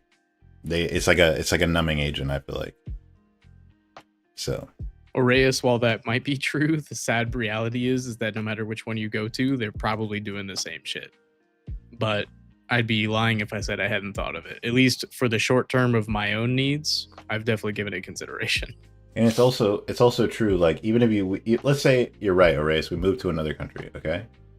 You'll still have to deal with American influence in that country. Like, that's not going away. Yeah, I mean, there are more Europeans protesting the actions of the American government than there are Americans protesting the American government currently. There's more people. The French don't count because they protest everything.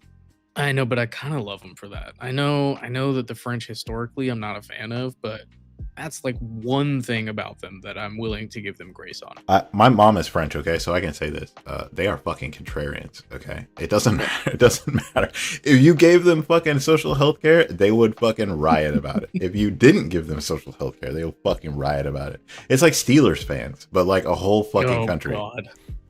No, but I mean, like, honestly, the point that I'm trying to make is that outside of the US is arguably more upset about what's happening than in the US because they understand the presence and reach that the US has.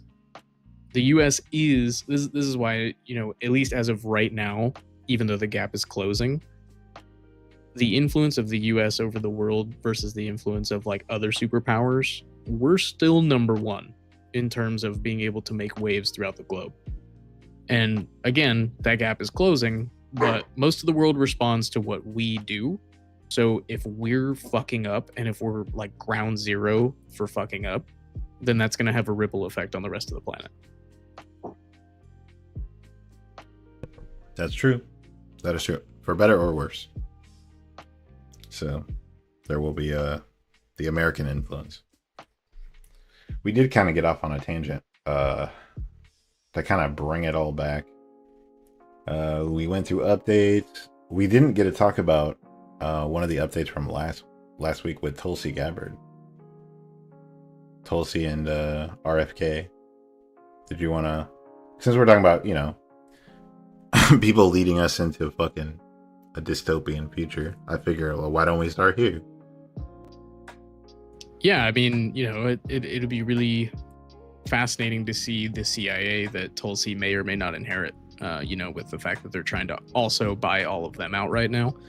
Dude, who do you think they would appoint for as a fucking CIA agent or an analyst?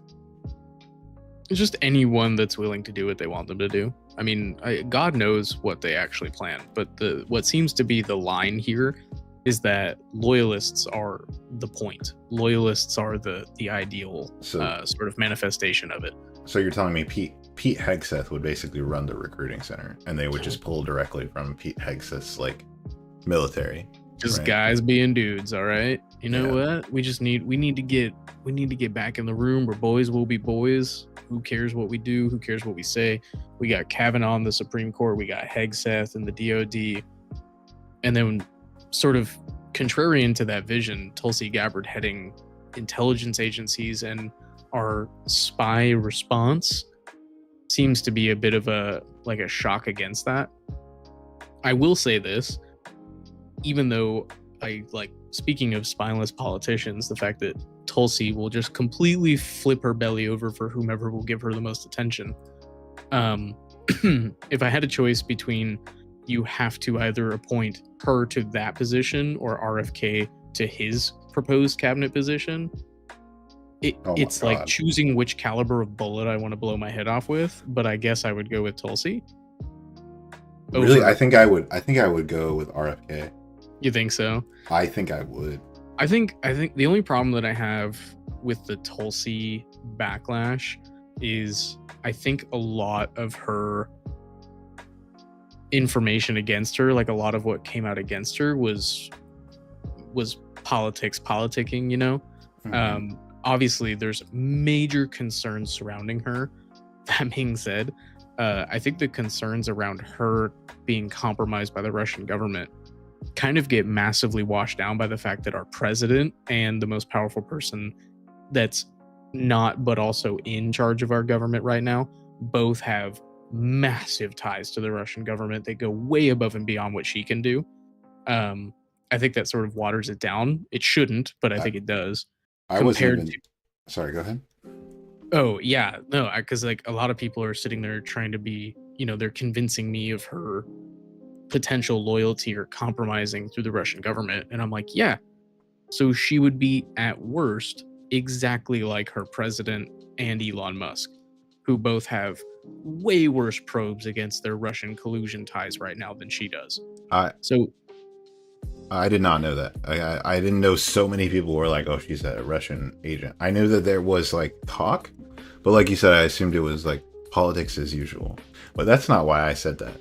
But go ahead. You tell me about the Russian stuff. Well, I mean, it's not anything new. It's just like based on even the confirmation hearings that I was hearing. I think the confirmation hearings for her, even though I agree that she didn't look great in them because none of these appointees did, I don't think that she didn't have as many blatantly terrible responses as like RFK did, for example. I mean, RFK went on a whole tangent about how he would basically refuse to stop taking payments from lawsuits against pharmaceutical companies and medically curated lawsuits while in his position of office, and then mischaracterized it as being coerced into refusing to sue vaccination companies. Dude, that was such a banger, dude. And then to cap it all off with the NIH supposedly funded study about how vaccine protocols for Black people should be different than the rest of the population because of their genes. I mean, to me, he was saying this face to face with a Black woman that was a prominent member of Congress, a person grilling him about that protocol. And in that moment where he was directly confronted, where 99.999% of adults, especially in politics, would have come up with a safe, watered down, political, evasive answer, he just goes, well, it's science. Are you saying that I shouldn't love science and I shouldn't go with science? See, she would have known that. She would have known the science if she wasn't DEI, okay? Oh, of course, yeah. Well, and you know... A Black person and a woman, that's 2 strikes, bro. 2 strikes, and we've changed the rules. You're out now. Yeah. But, you know, and she'll be okay because apparently Black people also have thicker skin, which I've learned from old history books. So awesome. Clearly science has never had anything vindictive to say surrounding Black people in the population. Dude, we should just do phrenology on the live. Let's just... since I'm Black, okay, we'll use my skull, and you can get one of the like skull measurement tools that looks like a protractor, okay, and you can measure like the width. This one says he's a violent criminal. Oh shit! Never mind.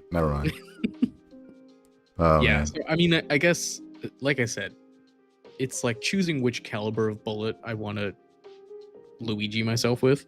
But the fact that I have to make that choice is already bad enough. But if I was forced to make the choice, I guess I would say that I felt his confirmation hearing was worse than hers. She gave me very like, other than when she was grilled about the Snowden stuff, which I kind of have mixed feelings on, so it didn't resonate with me as much as it did with a lot of Democrats. They're really passionate about the fact that she was dodgy around Snowden. And I'm like, most people now are dodgy around Snowden. And most people have wishy-washy takes on him. But anyway, I thought he performed much worse than she did. So this is a hard one for me. So RFK stuff. If RFK wanted to get rid of something like red dye in food or whatever, or he wants to like have more oversight on like how we're genetically modifying foods, or he wants to make sure that there's like better quality restrictions on like what food we have, because I know that like America has way more GMOs for better or worse. Some are good, like our rice has more vitamin A in it, right? But like other shit is like high fructose corn syrup, which is bad, right? So if he was to put like regulations on, or more stringent like oversight on how these foods, like what goes into foods, that's fine. I don't have any issue with that.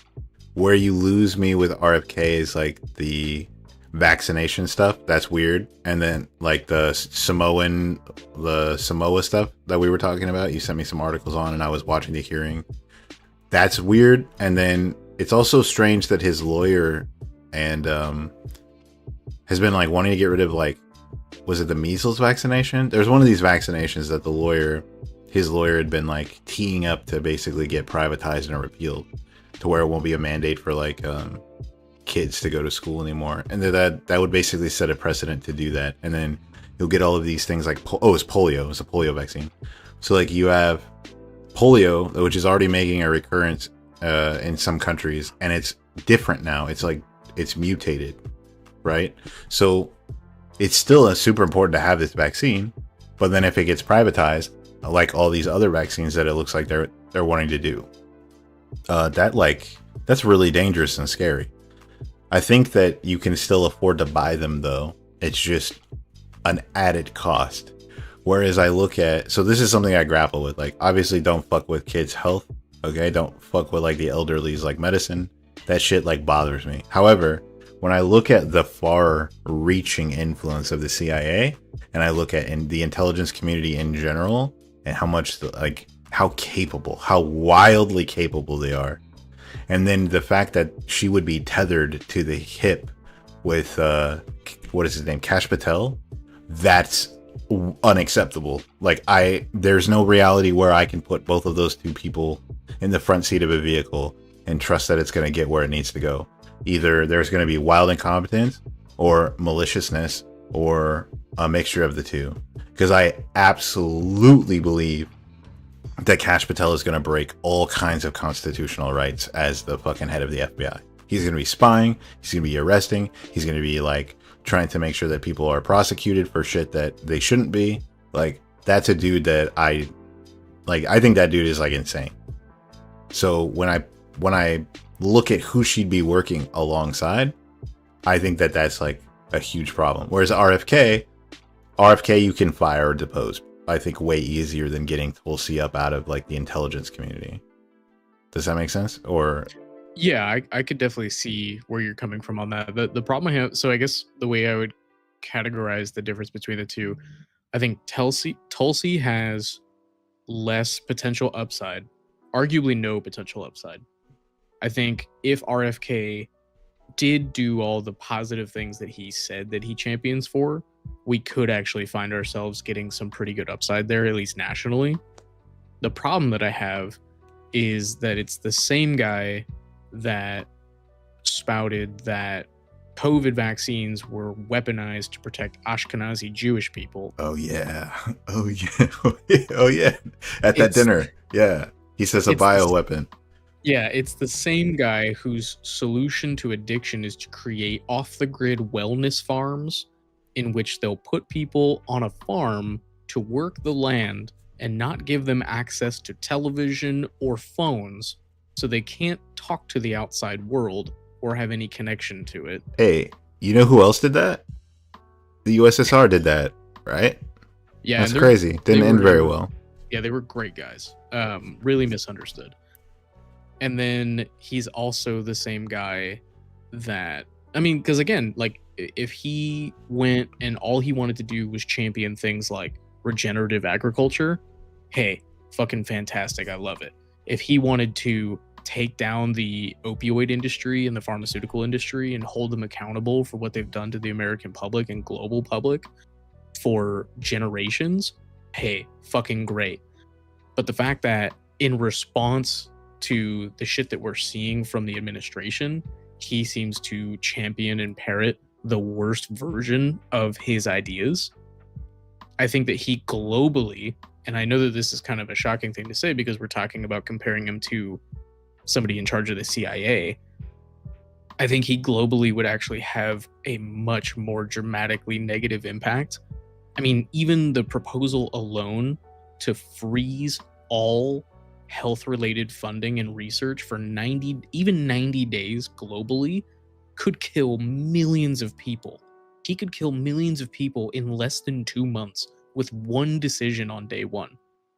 The amount of people that rely on the US funds, I think it's like, I'd have to go double check. It's a ridiculous number. The US funds over 70%, and I think I even saw that it might even be over 90% of all vaccine research and development globally. The world depends on us to get this shit right and to also make this shit come out. So if you suddenly cut all of that for 90 days, even just 90 days, the global infrastructure that depends on your research and your resources, which I believe America, for some reason people think that that's a bad thing that we do that. I think if you have the highest GDP on the planet, you should be paying out more than the rest of countries. Sorry that that's shocking to say for American isolationists, but anyway, we're going to pull the rug on the global south, which we're already doing. That's the legacy of the West. And he's going to accelerate that by literally saying, you can all go die of your rotten diseases because none of us are going to help you. I think China would step in at that point. Yeah, and that's my other part of the argument. And this is something that I've mentioned in other episodes that we've done since we've been back, but I haven't touched on yet. I don't have enough time to go into it right now, but we're literally handing global aid and global dependency on aid to China on a silver platter in the name of American exceptionalism. It doesn't make any fucking sense. If this was the one argument that I wanted to make to quote-unquote conservatives or Republican voters who are so staunchly anti-China and have been using China as a scapegoat for the planet's issues for decades now, well, the people that you're putting into positions of power, they're going to make China way more influential on a global scale than they've ever been, that they could ever have dreamed of. We are walking them in to the most amazing opportunity that they've ever had. They're going to have almost complete control over the entire continent of Africa within 20 years, 30 years, if not sooner. They're already making massive improvements in their influence globally. The World Bank, USAID, all these programs that directly help these underprivileged and under-resourced countries. We are completely pulling out on helping all of them. We're going to make people die. We're going to make people starve, all to serve some sort of sadistic plan.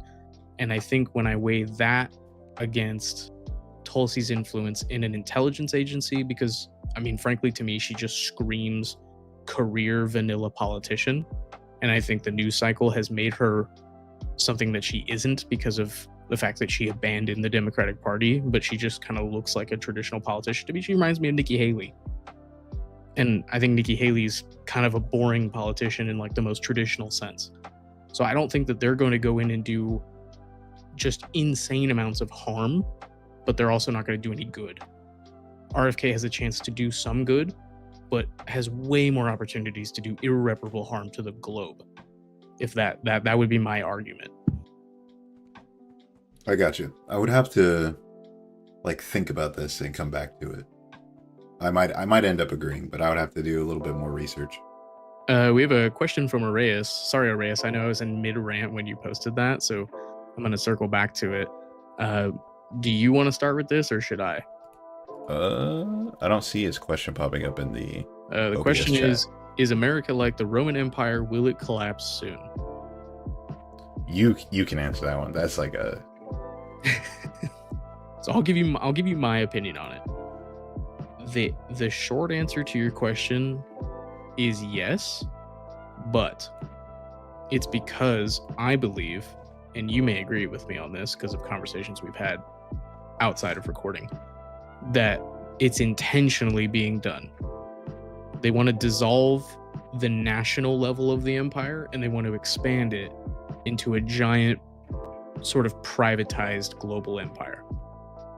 So instead of being the United States and having the United States be present and domineering over the globe, they want to establish a purely like techno-fascist, technocratic rule using billionaire hedge fund managers and private equity and shit like that and they want to establish a global network of that supersedes the limitations that being a specific nation state could give you.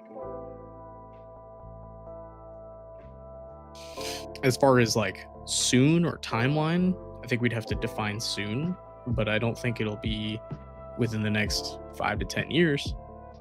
Yeah. I think what's going to happen in the next 4 years will drastically dictate how strongly I stick to that opinion, because of all of this global investment infrastructure into things like artificial general intelligence, creating all these different networks and posits of rare earth material mining, and all these different corporatized relationships that we're building, all of these, you know, not so minor infractions and lines that we're crossing across the globe. It really screams to me that we're either going to expand the empire to be oversized and overbloated, which one could argue it already is, under the guise of reducing it. Because that's the other part I find so funny about all this, is that this is supposedly us slashing the federal government, but if anything, the federal government is going to have more power over the globe than it has previously. It's just that there's going to be people more discerning on how that power is exerted. Right. Or they're going to completely move to dissolve the national level and sort of transcend it into this privatized version of it, which is arguably worse. I would say, Oreyes, like, I would say, again, like he said, the short path to your question is yes. However, one of the things, this is like a pedantic issue for me. So like, I don't view collapse as like one event. I view collapse as like if you look at Rome had a series of different calamities that befell it, right? It wasn't just one collapse.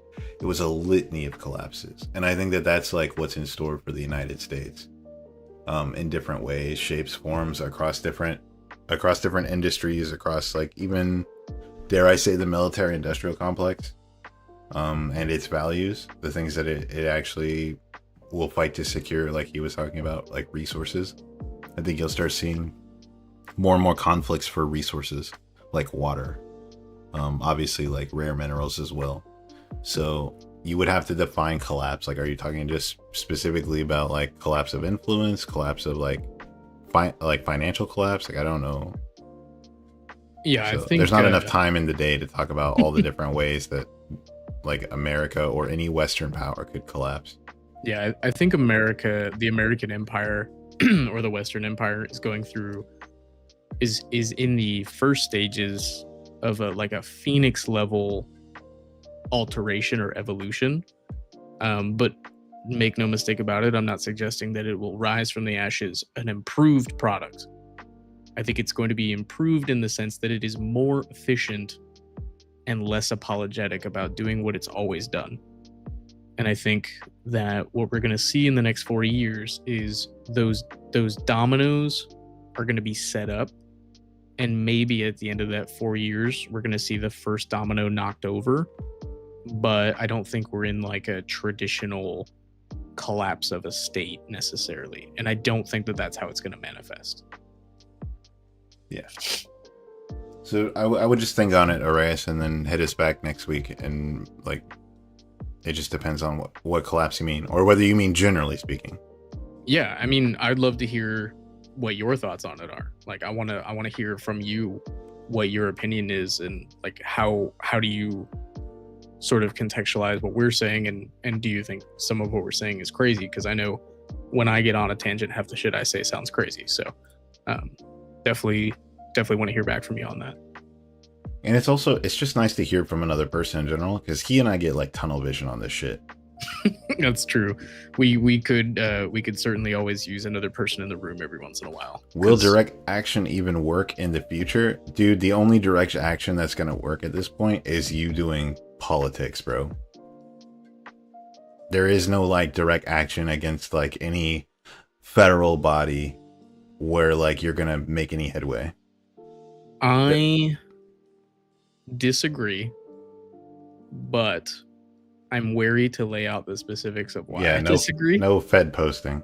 because I don't want to get too far down that rabbit hole. But I would argue that that's not true, but I would also attach it to the fact that getting involved politically and sort of embedding yourselves into that world and being more knowledgeable about what levers you can create is one example of direct action that would work. But so just remember, this is for the layman. This is for the average Joe. The Yeah. average Joe does not need to pick up a gun and go after their congressman, right? Whoa, we do not. that. We Not do saying not that. support that, obviously, and it No. wouldn't end well for the person who's like trying to take action into their own hands at all. Like it, No. it literally would just make a martyr of the person that you're trying to strike out against, and it would hurt whatever cause you would believe in. But right? if you do want, so I'll say the sort of more softball answer that I'm willing to give, while being recorded versus otherwise. I do think that we run the risk of getting to a point in which we think that benevolent action is not worth doing in any capacity, and that's a sentiment that I vehemently oppose. I do think that there has to be an element of, while you could argue about the validity of how one attains a better society, or how one protects and curates a better world, or a better civilization that you want to be a part of, you still have to be willing to demonstrate what that looks like. And if you're not willing to demonstrate or what sort of enact the behaviors that you would want to see in a better society, then I think that it makes it really hard to get people behind you. So that's the only thing I would say in opposition of that. Like I think if you don't want to show people what the struggle would be for, like what the end result would be, and what potential motivation people would have, I think it makes it really hard to get people behind you, or behind a movement, I should say. Yeah, and direct action historically has had a very negative context or inference when it's used. It's usually like referencing stochastic terrorism, right? So like, if I'm gonna sound like a liberal, okay, so brace for impact. If you have all agreed by a social contract to adhere to a system where you don't do stochastic terrorism to get your point across, okay? And now you can argue however fucking flawed the system is. That's great. I probably won't disagree. However, it's fucking stupid and fucking naive to think that anyone in this country, including the voter base, has done everything that there is to do to affect change before resulting to something that fucking extreme, right? So it depends again on what you define as direct action. If you define direct action as like stochastic terrorism, I would say that's fucking stupid, and you're smarter than that. And any person who's doing that is like they're lost in the sauce. There's way better, more effective ways to get your point across, and like history shows us that. If you live in a society that literally is like, no, we're doing political violence and we like that's our baseline, that's a different conversation to have in theory. In Minecraft, FBI in Minecraft, right? So I'm not saying that like the application of violence for political gain isn't and hasn't always been relevant throughout history, or like prominent or even important, right? But it's naive, I think, to say like we've done everything we can, so like now I have to strike out on my own as like a rugged individualist and do this thing. Like, I think that that's more of like a fantasy. I think that's more escapism for a lot of people. It's a lot harder to create coalitions. It's a lot harder to care about your community. It's a lot harder to go out and learn about the wildlife and the needs of your, like the region in which you live. It's a lot harder to like, instead of donate money to the fucking politician who's the face like Harris, instead donate it to a super PAC. It's a lot harder to do that shit. But I would argue it's because it's more meaningful. If society were to degrade to a different direction, then we can have a different conversation. But like where we're at, and for like everyone else's sake, I would say, if we're talking about direct action in like a negative connotation, I would say it's an untenable position at this time. Does that make any sense, or you think I'm like being a lib about it? If we're You're fucking libbed up. well, you know me in the philosophical circles that I've been in recently, in terms of just like ingesting political philosophy. Yeah. So I've been exposed to things that I never thought I would learn about that kind of have shown me maybe a different perspective on the topic. But if we're substituting the term direct action with political violence, then yes, I would agree with you. I'm trying to keep this like as super like palatable for people, because like obviously a lot of people are not going to consume the content that you and I do, especially you and some of the circles you've been in. They would be like, what the fuck? I'm a degenerate. So, but like, for example, let me see if I can rephrase this in a way. So yes, if direct action is equated to violent action, then that is probably the fastest way to snuff out any flame that could possibly be built upon for whether you want to use the term resistance or revolution. I think both of those have too violent of connotations. Reformation, whatever you want to call it. Rebirth, I don't care. Whatever word you want to use.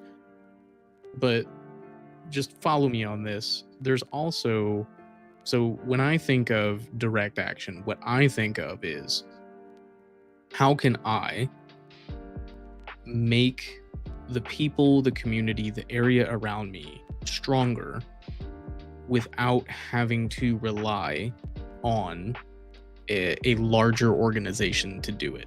And when I say larger organization, I mean primarily government organization.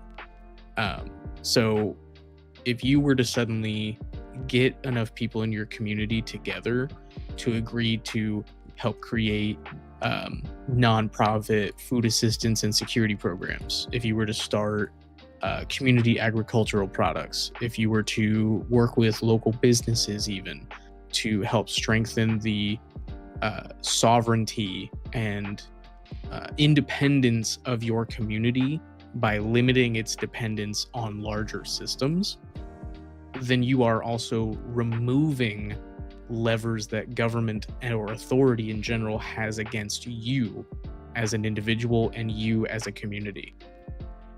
So that is arguably more impactful and more important than thinking it in terms of direct action equals direct violence, because violence just puts your area in a targeted position.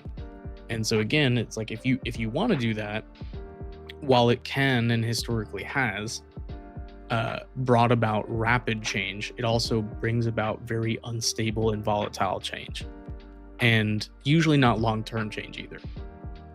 But there are things that I've been exposed to and people that I've come to know that have really changed my perspective on what direct action looks like or could be.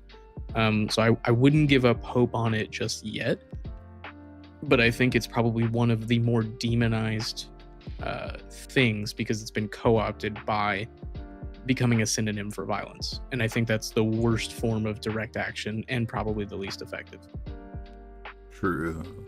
Yeah, but this is like how this works. And this is what I mean by like people they co-opt words. And when you control language, you control the narrative, right? Yeah. So. And to answer your next question, Arrayas, I think that through some of the methods that I've become exposed to, it wouldn't need to be underground.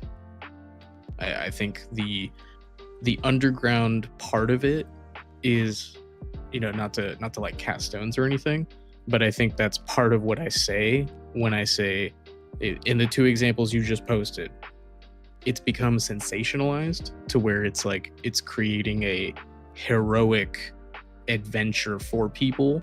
And so it paints a picture in people's minds. And this is another sort of tinfoil hat thing that I have.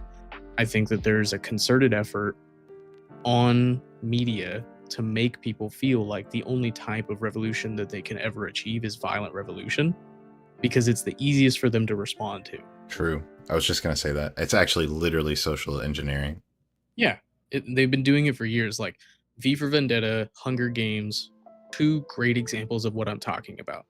They are, and granted, V for Vendetta I think is especially layered, so I'm not gonna totally put it on blast because I think it's a great I was piece. gonna say I give that movie and that comic a pass though, for a 100%. litany of Yeah. reasons. But yeah, Yeah, especially given who wrote them. But the fact that it's an example of that like Red Dawn scenario that I was talking about, where it's like it's making you a hero if you just do violent revolution.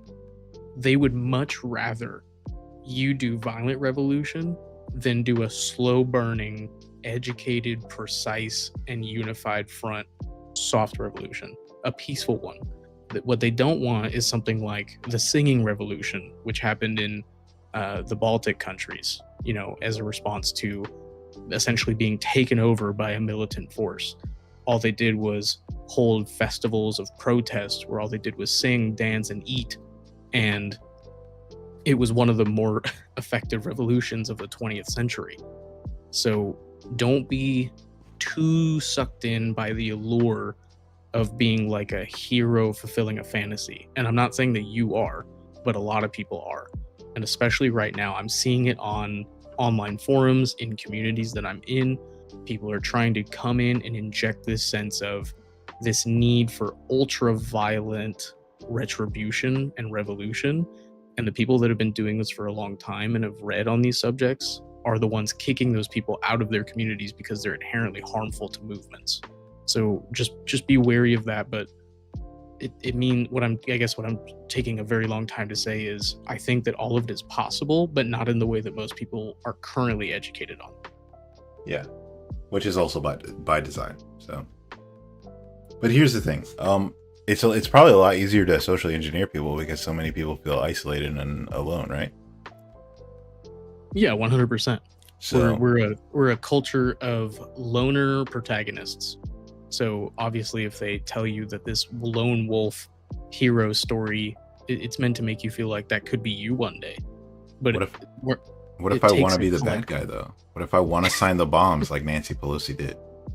What if you want to be Darth Vader? Is that what you're trying to say? I don't think Vader signed the bombs. I think he was sending them himself. Yeah. Well, you also may not think he was the bad guy. Who knows? He's not. Anyway, that's a different conversation. Oh, is it though? You set me up, bro. That's crazy. No, I would argue it's not social engineering for me to think Darth Vader is the bad guy or the good guy, because most people think Darth Vader is a whiny bitch.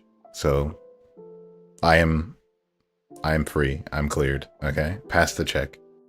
Arraius, I would say that it is, but I would say that it isn't as bad of an example as something like The Hunger Games or V for Vendetta, solely because Star Wars continues to elaborate upon the also boring political side of what happened. Now, when it originally came out, I mean, it's a movie, first of all, so it's all there to show you the explosions, the rebel pilots, the direct violence in action. Oh my god, are you gonna trigger my Star Wars trap card? Please don't. Please Hey, don't. I'm just answering questions in the chat, okay? Okay. But I think other things that have come out, like some people may disagree with me on this, but like for example, Andor does a fantastic job of displaying how those movements are achieved by having people in positions of power or in lever points that are not doing direct violence. They may be saying that violence is ultimately the climax of those movements, but if you're paying attention, you're seeing that most often the most important elements of those resistance and rebel alliances are the people doing the boring shit nobody wants to put on screen. That would be my take on that. Yeah, I haven't seen Andor. Everybody's told me to watch it because it's really political and they think I would like it. I fucking hate. Why won't you watch Andor, Michael? I should. I fucking hate, dude. I fucking hate so goddamn much. I hate Disney Star Wars. Like, I just do. I hate it. So it's like, it's a slog for me to get through. Well, did you ever watch Rogue One? Yeah, and I hated it. Oh, you did? Okay. Yeah, I hated it. I mean, if you hate Rogue One, you can't. I don't think you can like Andor if you hate Rogue One. I think Andor is. Sorry, go ahead. Andor is like a deeper dive and I think it's a better version of Rogue One for sure, but it's it's telling a more in-depth version of that story. Okay. I'm sure that it's fine. I've seen some bits and pieces and clips, and I sent you that quote that one time, which was pretty based. I just, I don't know. I think that the one thing I would give Rogue One, and I'm probably not the best person to have this conversation because I would fuck a lot of people up, and it seems almost like antithetical to what we're discussing. I'm ardently pro Empire in Star Wars, by the way, because I grew up reading all of the Star Wars books by like Timothy Zahn and Stephen Perry and all these people. So like I have a very different understanding of like the Galactic Empire than watching the movies. Like if you watch the movies, you're like, oh, these are space Nazis. But like if you read the books, they're like a militarized socialist force. And I don't mean that in the same way that people are like, oh, you mean the Nazis. Like it's not the same at all. So I don't know. I think the best thing that the Rogue One movie did was it depicted the Rebel Alliance as fucking terrorists, because they are. They're absolutely fucking terrorists. And if you read any of the old books, like Shadows of the Empire, greatest fucking Star Wars book, in my opinion, they talk explicitly about the good stuff that the Empire did, like liberating planets, ending slavery, and how and this is, I think, the point to take away, not so much that I'm like actually low-key a pro-Empire person, because that's like damaging to my credibility on this podcast. However, I got set up here. This is crazy, psyop. The thing to take away from is they actually expressly talk about how the Rebel Alliance was, and this is before it was rewritten to be like Palpatine's idea. This was like a collective group of people that got together to form a real resistance, right? They were hasty and reckless, and they themselves didn't even know what the fuck they wanted when they deposed the Empire. And in doing so, they created this vacuum of power, and it actually created shit tons of problems for every single person in the galaxy by doing that. And I think that that's actually something to take away, kind of like what you were saying a few minutes ago about how like this stuff, it creates a lot of like unstable outcomes and stuff that's not tenable. And it doesn't last that long, because the New Republic, like the way that it's described in the books, is a bunch of power hungry, greedy, pragmatic psychopaths that are all using every single possible tragedy to gain leverage over their opposition, and then steal like planets or power or resources from that person. And they, like, a lot of people argue the way it's depicted is it's actually worse. It's worse than the Empire was. It's not outright dictatorial, but like all of the corruption is worse. Blatant Empire propaganda. I won't hear it. Read the book. No. Probably written by an Empire representative. That's true. No, what I would say, I guess, sort of like the soundbite that I would end on to add to what you were saying, if you're going in for violent revolution and you don't have a plan to build it back up once it's done, then you are only doing damage, and you're doing damage for the sake of doing damage. If you're not ready for what comes after, anyone can tear something apart. Building it up is the hard work. Building it up and having a plan is the hard work. And if you're not there to do the hard work and you're just looking to go out and do property damage or fuck up a police officer or a member of SWAT or just harm something to get some sort of aggression out, then you're not a revolutionary. You're just bored. Like you're just angry and misguided and bored. So I think it's another thing that I would say you have a moral obligation, if you believe that the world you live in needs to be reformed and you intend to be a part of that reforming, then you have a moral obligation to demonstrate to people what that new world looks like for you, not just being there to tear down the baseboards of everything that stood before it. You know what? And some of that stuff starts with like community, like we've been preaching, right? How would you feel if we do this? All right, since you've been to 2 streams now and we're small, so nobody's listening to us right now. How would you feel if we gave Oreus a wrench? We mod him for the chat. That way, if we have like dumb fucking MAGA people or whatever, he can like time them out or whatever if we start getting heckled. Oh yeah, 100%. All right. So because it's gonna happen, I can guarantee you. All right, Oreus, congratulations. Okay, you want to affect change? You can affect change here. immediately by banning fucking morons. I don't know. All right, sir. Congratulations. You are now a moderator. I'm so sorry for what I'm going to bring you into. No, I'm just kidding. He's not sorry. That's fucking hilarious. Oh, his name didn't change. I'll have to go through and figure out why that was. I think normally when you mod someone on YouTube, their like name turns blue or something. Yeah, I've seen that before. Oh well, we're noobs. It's fine. We'll figure it out. Again, slow burn. Slow burn. Start with a low flame and build it up over time. Kind of like how the accelerations are doing to the... There it is. He's got the wrench in the blue name. Let's fucking go. Are people willing to die for their beliefs today or in the future? Depends on the belief, man. That's like too like vague, I think. And then you have to figure out if people really, even if what they're dying for are those their real values, or is that like another social construct, like a social engineering? Yes, your name is blue. Very good. I think an equally important question that seems to be kind of gone from our current world: are people even willing to live for their beliefs? Because most of the people just espouse their beliefs, but they don't actually do anything that aligns with them. So, and I think that it sort of kind of comes back to the same symbolistic question. The dying for your belief, while important, has to also be equally matched by your willingness to live and be an example of your beliefs and champion them every day. My God, true. And as a blanket example, and again, this is a bit of a generalization, so I'm not going to say it applies to every case, but this is one reason why I believe that Republicans are now winning the political battle.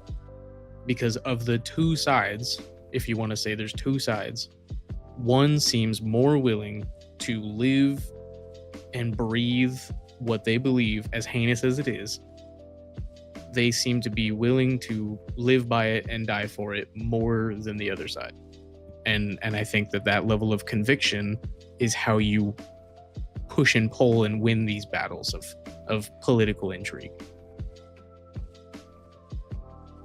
It's like a tired old adage in sports metaphors, but you know, like when two football teams, for example, play and one of them wins, like the reporter comes in, they go, well, you know what it really came down to is the other team just wanted to win more than the other one. And it's one of the stupidest fucking things that you could say when you're talking about professional athletes. But when it comes to regular people who are heavily motivated by everything that they're told what to believe, it actually makes a lot of sense. MAGA is absolutely a cult. You are correct. 100%. Cult of personality, absolutely. Mm-hmm. But cults get shit done sometimes. They do. Even always in the wrong direction, at least in my opinion, the wrong direction. But I definitely think that they have a tendency to, because you can get everyone on message and then shove everything forward with conviction. They didn't win, Orez. They're getting played. And they don't realize it. Like, yeah. As much as I hear Republicans, specifically MAGA, talk about like, and this is like a dog whistle for like anti-Jewish racists a lot of times when they talk about the Bolshevik Revolution. As much as I hear that shit cited as useful, like socialists were useful idiots, I think that MAGA is the modern day useful idiot. Like, objectively, if there was like a Illuminati level conspiracy and you needed bodies to perform a basic function and to act as like a cudgel against the other like American population and to blindly vote the real like pieces of the puzzle into the position you need them, these are like them, and then they'll be discarded just as quickly.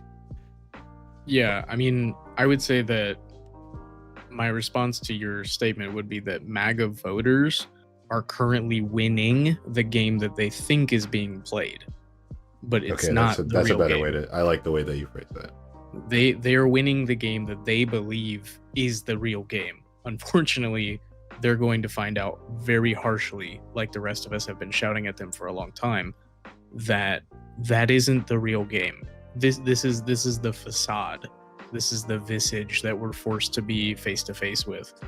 But there are people playing an entirely different game that has much broader implications behind the scenes. And so they're winning the hearts and minds game. They're winning the the moral victories, but they're not winning anything tangible. Yeah, and if they're not careful, they're gonna be the ones that are holding the bag at the end of all of this. Oh, they're 100% going to be holding the bag. And I don't mean that like just a metaphorically way. I mean like they will be the ones held to account for some of the fucking heinous shit that will inevitably happen. Yeah. I mean, what's going to happen when the bill comes due for all these ramifications of obscuring reporting on disease outbreak, obscuring reporting on environmental crises, dumping water from lakes in California that the farmers won't have access to when the drought hits. Like it's all gonna, it never doesn't float back up to the top. Shit's gonna keep floating back up. They're winning right now because this is the only thing that they cared about. Winning the election was the only thing that they actually cared about. They just happened to be able to mobilize their voter base and manipulate their emotional state better than the other side did. Which is not saying much because Democrats just went, no. Yeah, exactly. They went, oh, can you believe these guys? That they want to do such bad things. Well, apparently not enough people agree because you guys fucking lost a Democratic election. So that's true. Well, shit. Okay. We do need to do this. We can like hammer this. We can just talk about this for like 5 minutes because we were going to talk about it for 2 weeks now. So real quick to change topic, because my throat is trashed. I don't know if I'm getting sick or what the case is. So we've gone almost 3 hours. So I'm proud of us, especially since. What? Oh, sorry. Go ahead. Well, I was gonna say, especially since like I don't know, 60% of this fucking live stream was freeform. I didn't expect for us to just go out of pocket and off the chest like this. So I think it's good. I did want to talk about update people on the bird flu and update people on sending immigrants to Guantanamo Bay, which is fucking ridiculous. Yeah, I mean, it's funny because you said that about bird flu. What I was going to say when I accidentally interjected in the middle of your sentence was, as long as you don't tell people that you got the bird flu, it's fine. Yeah, that's crazy. Because apparently we're not okay with saying that. So wait, to give what? people an update. What? We're not okay saying, wait, what? Yeah, the U.S. government isn't okay with everyone talking about the bird flu. Oh, well, that's crazy. That's why they swept through areas of the CDC trying to remove mentions of bird flu outbreaks and shit like that. Like that they part of taking down all those websites, the main goal was to remove all references to trans people. The secondary goal was to make sure nobody knew that there was a possible brewing pandemic down the road. Didn't they? I was just say, didn't they do this the first time? Not to this extent, but didn't they basically try and like do hush hush, like, oh, you don't overinflate it. It's not that big a deal. Like it'll be over by like the spring. Yeah, I mean, I think it should be really telling to anyone who's ever dealt with anyone ever that they intentionally, let's just talk about COVID for a brief second. They intentionally downplayed its severity. And then once they were proved wrong overtly about its severity, they hard pivoted into a conspiracy about how it was a manufactured plandemic by the deep state the whole time. It's weird to me that they felt like they're trying to convince you that they always felt that way, but then simultaneously didn't want to prop up the pandemic as more than it was, because apparently it was benign, but it was also the greatest conspiracy of our time. Anyway, so yes, to answer your question, that is exactly what they did the first time around. But to give people an update, to be fair, as of right now, it is the opinion of most organizations and governments around the world that there is not a current high risk to public health. However, what's being underreported and what is the important sort of linchpin argument or observation here is that we have different strains of the bird flu, avian flu, that are currently being found in different parts of the animal population and is now even affecting some humans. Now, not very many, but there already has been one death officially associated with the H5N1 bird flu infection in the United States, and there are 67 confirmed total reported human cases in the US. The reason that this is becoming a concern is because it is widely affecting livestock populations. For any of those that haven't seen it, we were sharing it back and forth with each other, but like even today, the state of New York completely shut down anything related to livestock with chickens and with eggs for the next few days, just to try to get ahead of the risk that this poses. Oh, I see you got it up here. Yeah, and now they're gonna have to kill millions of chickens because of something that they would have you believe isn't an issue. So around the entire country, there are massive movements being made to combat this potential risk, because the strain that's being found in livestock and chickens mixed with the strain that's being found in humans, the concern is that while those two things separately don't pose great overall health risks to people, if they overlap and mutate, we could see something that we haven't seen in a long time that would have massive, overtly pandemic level ramifications across the globe.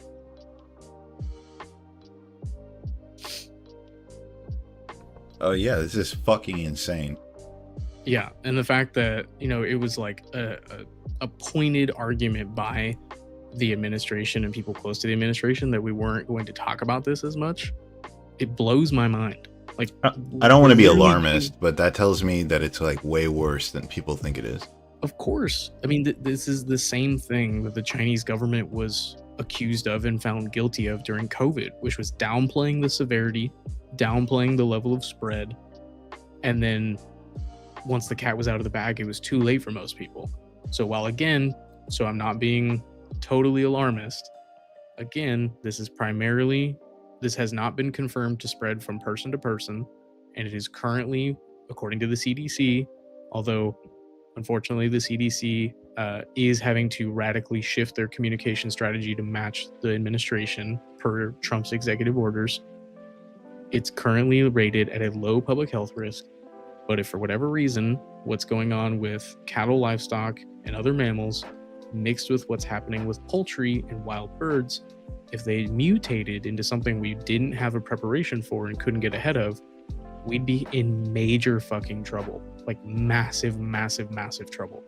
So it's so scary to me that they wouldn't want people to be aware of this. Yeah, man, I don't know. I would say like I don't eat eggs anyway, so I haven't felt, I guess, the chicken and egg like scarcity that's been happening. But between that and like what I think is brewing on the horizon, no bueno.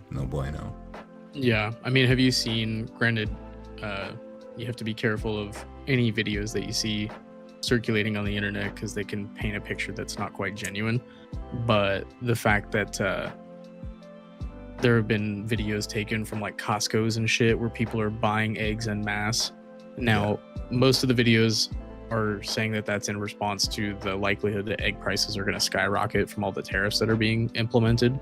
But it's only going to get worse if people think that there's about to be a massive outbreak and half the eggs in your state are going to be corrupted in the next 3 or 4 weeks. So there's people literally stockpiling like they did during COVID. I mean, we're staring down the barrel of possibly a second COVID level pandemic.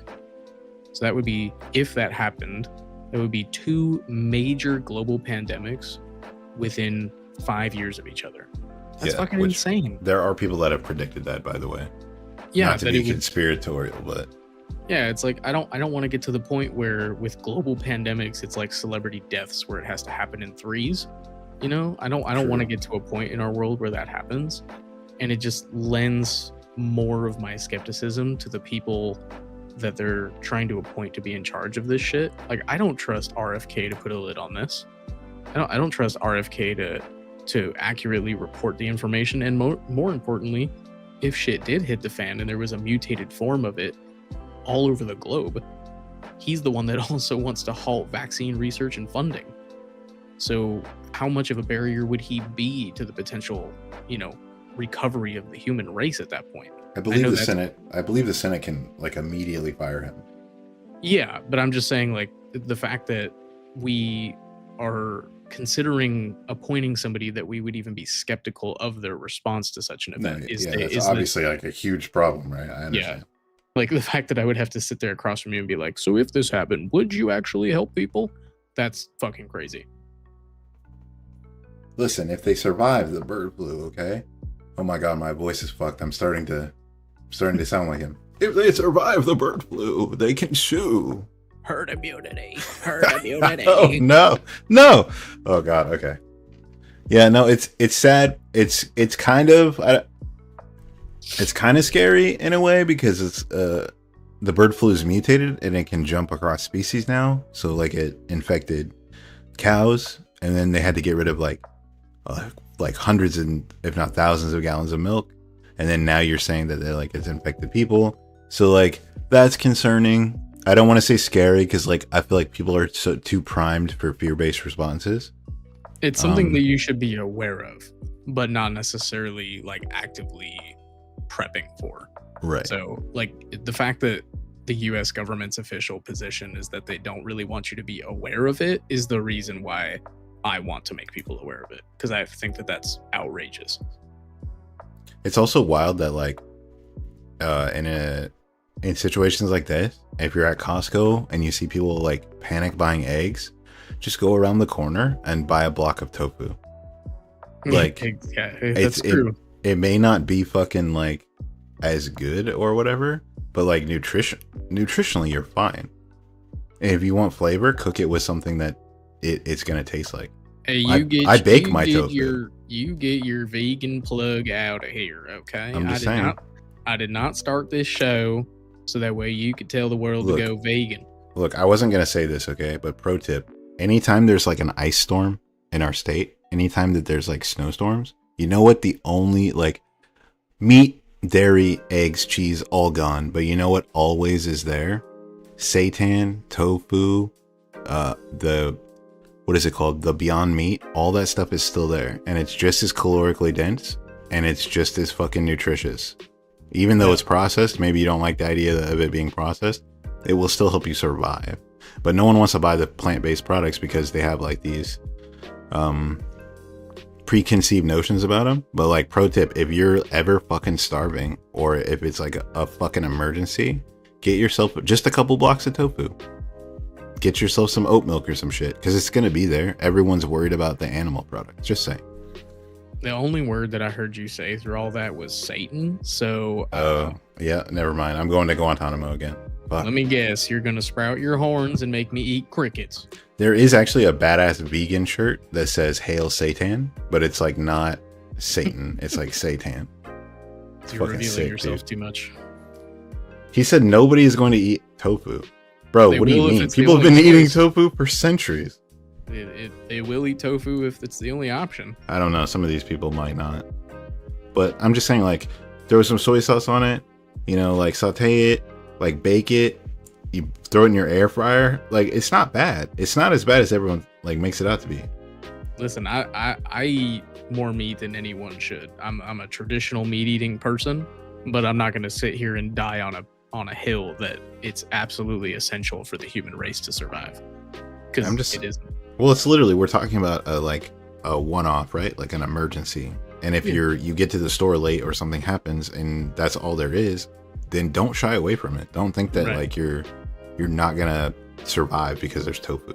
Well, it kind of circles back to my whole point about if you want to improve your communities and societies, that you should reduce vulnerabilities in it. And that's true. Having a mass dependency on a single source of nutrition is a huge vulnerability for any community. That is very true. Very, very true.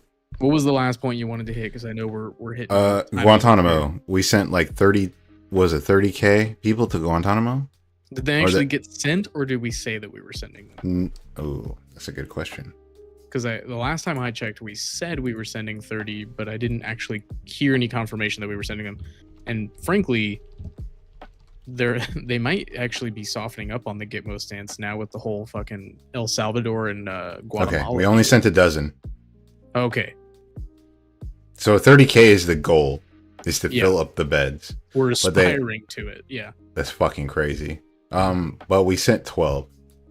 Yeah, so we sent 12, signed a big old contract to where we would pay El Salvador to send other prisoners there if we wanted to. And we also signed a similar agreement with Guatemala. The difference is with El Salvador, we've signed over US citizens that are violent criminals and has nothing to do with migration anymore or immigration, which is just another level of insanity. I know I've made several references to it peppered throughout the 3 hours that we've been going, so I won't harp on it too much, but I just think that that's batshit insane. But yeah, the fact that we've started to send people to Gitmo simply for seeking a better life and immigrating to another country. I know I'm going to get jumped down for that generalization, but it's true. That's kind of fucking dystopian. I made a joke on the first live stream about at the very end to lighten it up about the first black guy on Mars, right? And they're doing slavery again, right? I feel like we don't have to go to Mars for that shit anymore. We're doing slavery 2.0 here. No, bro, they're not going to let you on Mars. They're just going to keep you in Gitmo while they go to Mars, because Mars is for the rich people. That's crazy. Yeah, man, I don't know. This notion of like denaturalization, of taking people who try to immigrate here, whether it's legally or not legally, regardless of their reason for being here, sending them to fucking Guantanamo Bay is fucking insane, dude. Like, that's a scary precedent. And this is another reason, okay? We'll shit on Democrats one more time. This is another reason. Like, you're talking about constitutional crisis for not paying cops, okay? Like, you're like, oh, the federal freeze temporarily didn't pay police. Like, okay, cool. Like, no one fucking cares about everyone thinks you're communist, right? I talked about this before on the live stream that didn't post, right? But like, at the end of the day, this should be a concern that you're sending American citizens or people that are trying to be American citizens to other countries, and they will be basically like serfs, right?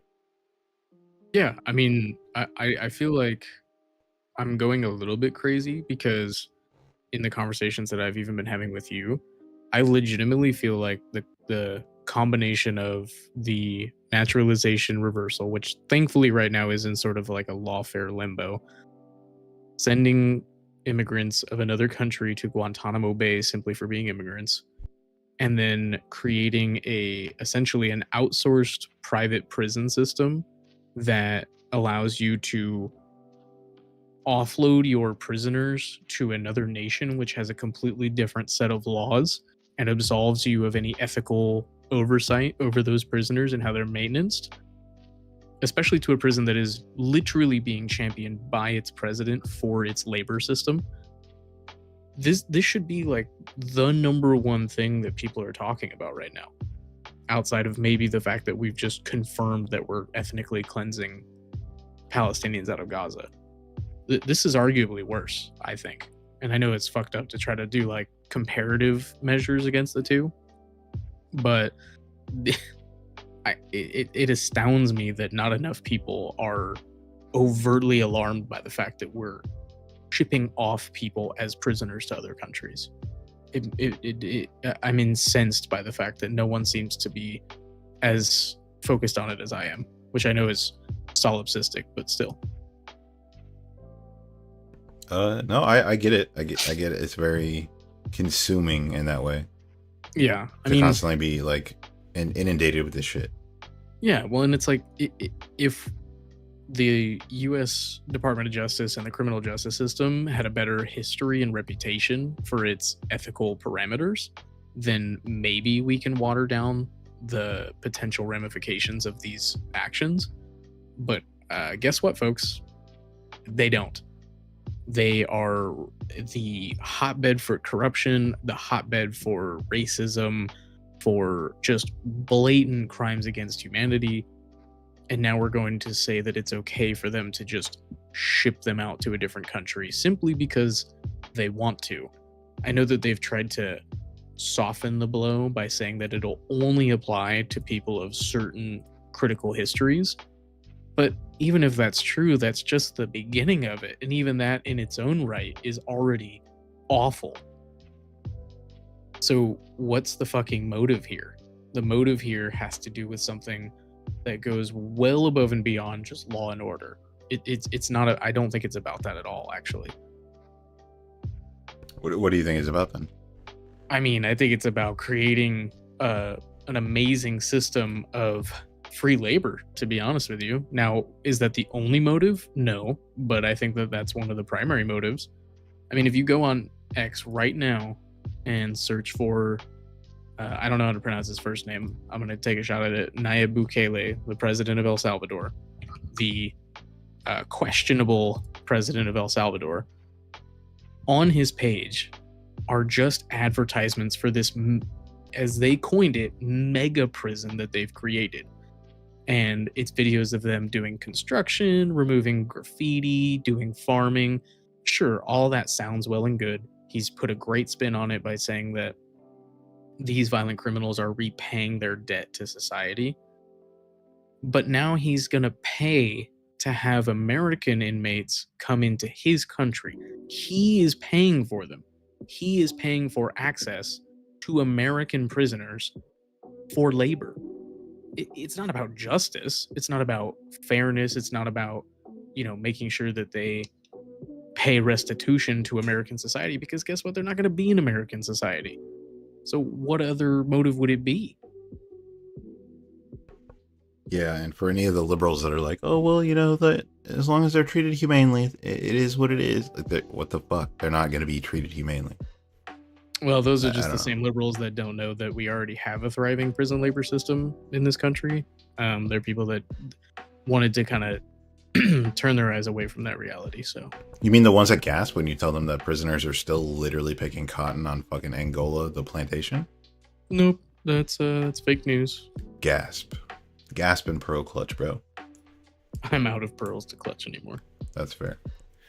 Well, all things considered, it's been a fucking psychotic last 2 weeks. It's been a breakneck speed. I hear a lot of people say like it's on purpose. It's to try and demoralize opposition. So because you're so overloaded, you just go fuck it. My throat is toast. My brain is toast. So I should probably call it soon. I feel like we should end on something positive though, because I don't want people to be like, oh, everything's doom and gloom.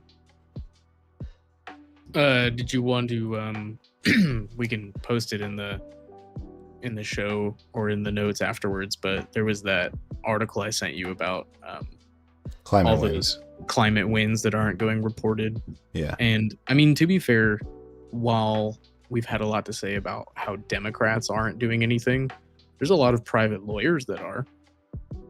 There's an active pushback that's happening right now. There's a lot of major sweeping executive orders that have been at least put on hold because of the actions of private citizens and organizations that have banded together to say, hey, even if this ultimately gets overrun, or even if this is just a temporary framework to delay things, I'm still going to do everything within my capability to do something. And while it's a shame that it hasn't come more from elected officials, I'll take something over nothing. So I don't want people to fall into the misconception that nothing is being done, even if I say that I feel not enough is being done, because there are people that are actively, standing their ground and doing it. And there's still a couple of elected officials that are doing more. Like we've given several shout outs to the governor of Illinois for the stances that he's taken. I think he's put his neck out on the line in a very meaningful and real way. So we have to be able to call out the people that are doing what we're talking about when they reveal themselves. But it's just all kind of circles back to why I say if you aren't willing to kind of go out there and live and breathe those examples of a better society, then people are just going to continue to put their heads down and think that nothing can be done. all hope is lost. There's no point even fighting anymore. What happens, happens. That is the sort of final nail in the proverbial coffin, I feel, is when you just absolutely give up. And like you were saying, is probably a reason why this is almost political strategy. The sort of, I'm going to use a very weighted term, the blitzkrieg of executive action that's been happening lately. Sorry, my dog was barking. I wanted to mute so that he wasn't, drowning you out. But yeah, no, I'm glad. I'm glad that like stuff is being done, and I'm glad that we're trying. And I think we could probably do a little bit better job. I'm glad we're at least trying to underline the people that are doing good work when they present themselves, as you say. Yeah, I mean, like I said, I just said all those things, and I think it definitely has to come to fruition to walk the walk, like I've been saying. So I'll definitely do a better job of doing that. Right now, it's tough because you and I are scrolling headline news, and right now it's hard to find wins in headline news, unfortunately. Um, but the fact is that there's a lot of people outside of government that are still trying to keep shit going. And as much as I have my equal hesitations or reservations about private industry, there's a lot of private industry that is still trying to do good work. And there's a lot of people that in the private sector are openly telling this administration that you'll have to drag me out of my position, and I'm going to do lawfare until I turn red. Oh And yeah, so, you got to be able to know that that's happening. So there are people that are vouching for us on a broader scale. yeah. Shout out to Gwen A. Wilcox. She was just fired by Trump, right? So Yep. she's great. She was a lawyer. I would say people should look into her. Um, there's a lot. There's like a really good story there. Sorry, my dog is losing his ever loving mind. So In the dog's defense, we have gone for quite a while, so they're probably just itching for yeah, something. I'm gonna take him out. Maybe we'll go on a night W. I can't say the word. He'll get super excited I and lose know his fucking mind. exactly. Yeah. I know exactly what you mean. Pet friendly broadcast. Let's go. But yeah, I mean, we can only cover so much. Just remember, folks, there's a lot of shit that we want to talk about, but we can't. So, we try and leave sources, and hopefully, like people do take it upon themselves to try and read and learn. So, Yeah, I mean that's we're here to help say and put some guidelines for what we think is important and what we want people to at least think about. But the idea is not to then solely become dependent on everything that we're saying and our opinions. The point is that we put some things into the limelight and then we want people to run with it. And we want that to be fed back to us because there's probably stuff that we're missing as well. So it can't come from any one person or any one source in terms of fixing things. yeah, I want people to learn to engage with the material in a different way. Like, don't just absorb it, right? And then Yeah, engage with how we're engaging with it. because we're green in all this too. So we're kind of learning as we go, and that's probably obvious to some that are watching. It's definitely rough around the edges, but we kind of just decided that we had to stop trying to kind of, again, like a callback to what I was saying earlier, is we kind of caught ourselves constantly being forced into this idea that we wanted to be not perfect necessarily, but we wanted everything to be as clean and neat as it possibly could be. And then we looked at each other one day and said, fuck it, man, we just got to do something. Like we just got to put it out there. That's true. And we'll refine as we go, right? That's just part of any craft. Yeah, of But course. messy action is better than perfect inaction, so I don't know. But yeah, do you want to take us out? Yeah, I just want to say thank you to anyone that watched, anyone who would be watching this on a VOD. Special shout out to Arrayas for becoming our first mod. I think that's a pretty big deal for us, at least. It was really Yeah, good to he's gonna have do so much direct action on those fucking trolls, bro. our new champion of direct action, Arrayas. Really cool for us to get a little bit more on the engagement side as well, because it kind of helps us continue to think on our feet, and always down to kind of be sort of challenged in real time to think about things that I wasn't already mid sentence about. So really can't go understated how much I appreciate that. Um, but again, I'm gonna say most of the same things that I always say, which is, we're in a time of intense dread and weight, and you gotta make sure that there's a vision of the world that you want to see. There's a vision of something that you want to improve, and then you have to make, even if they're baby steps, you have to make steps towards that goal. And if you don't have that vision, if you don't have that goal, then I fear people will kind of become lost and listless. um, and that's the last thing that we need. That's the last thing that anybody needs. So just make sure to keep that in the back of your mind when you're hearing people have certain discussions, or if you're reading things or doom scrolling, as I have a tendency to do. You have to make sure that you're also keeping a track. I've even started doing it in written form, just because I've been so caught up in the negative swill of stuff. Been trying to keep a written sort of journal entry about reminding myself kind of what the vision is here. And I think that's really important for people to, and take care of yourselves and take care of those close to you, because at the end of the day, what's in your immediate circle is most directly in your control. So you really want to focus on that and curate that. Very well put. So with that, we will see you guys next week, right around the same time. Array said, "Oh well."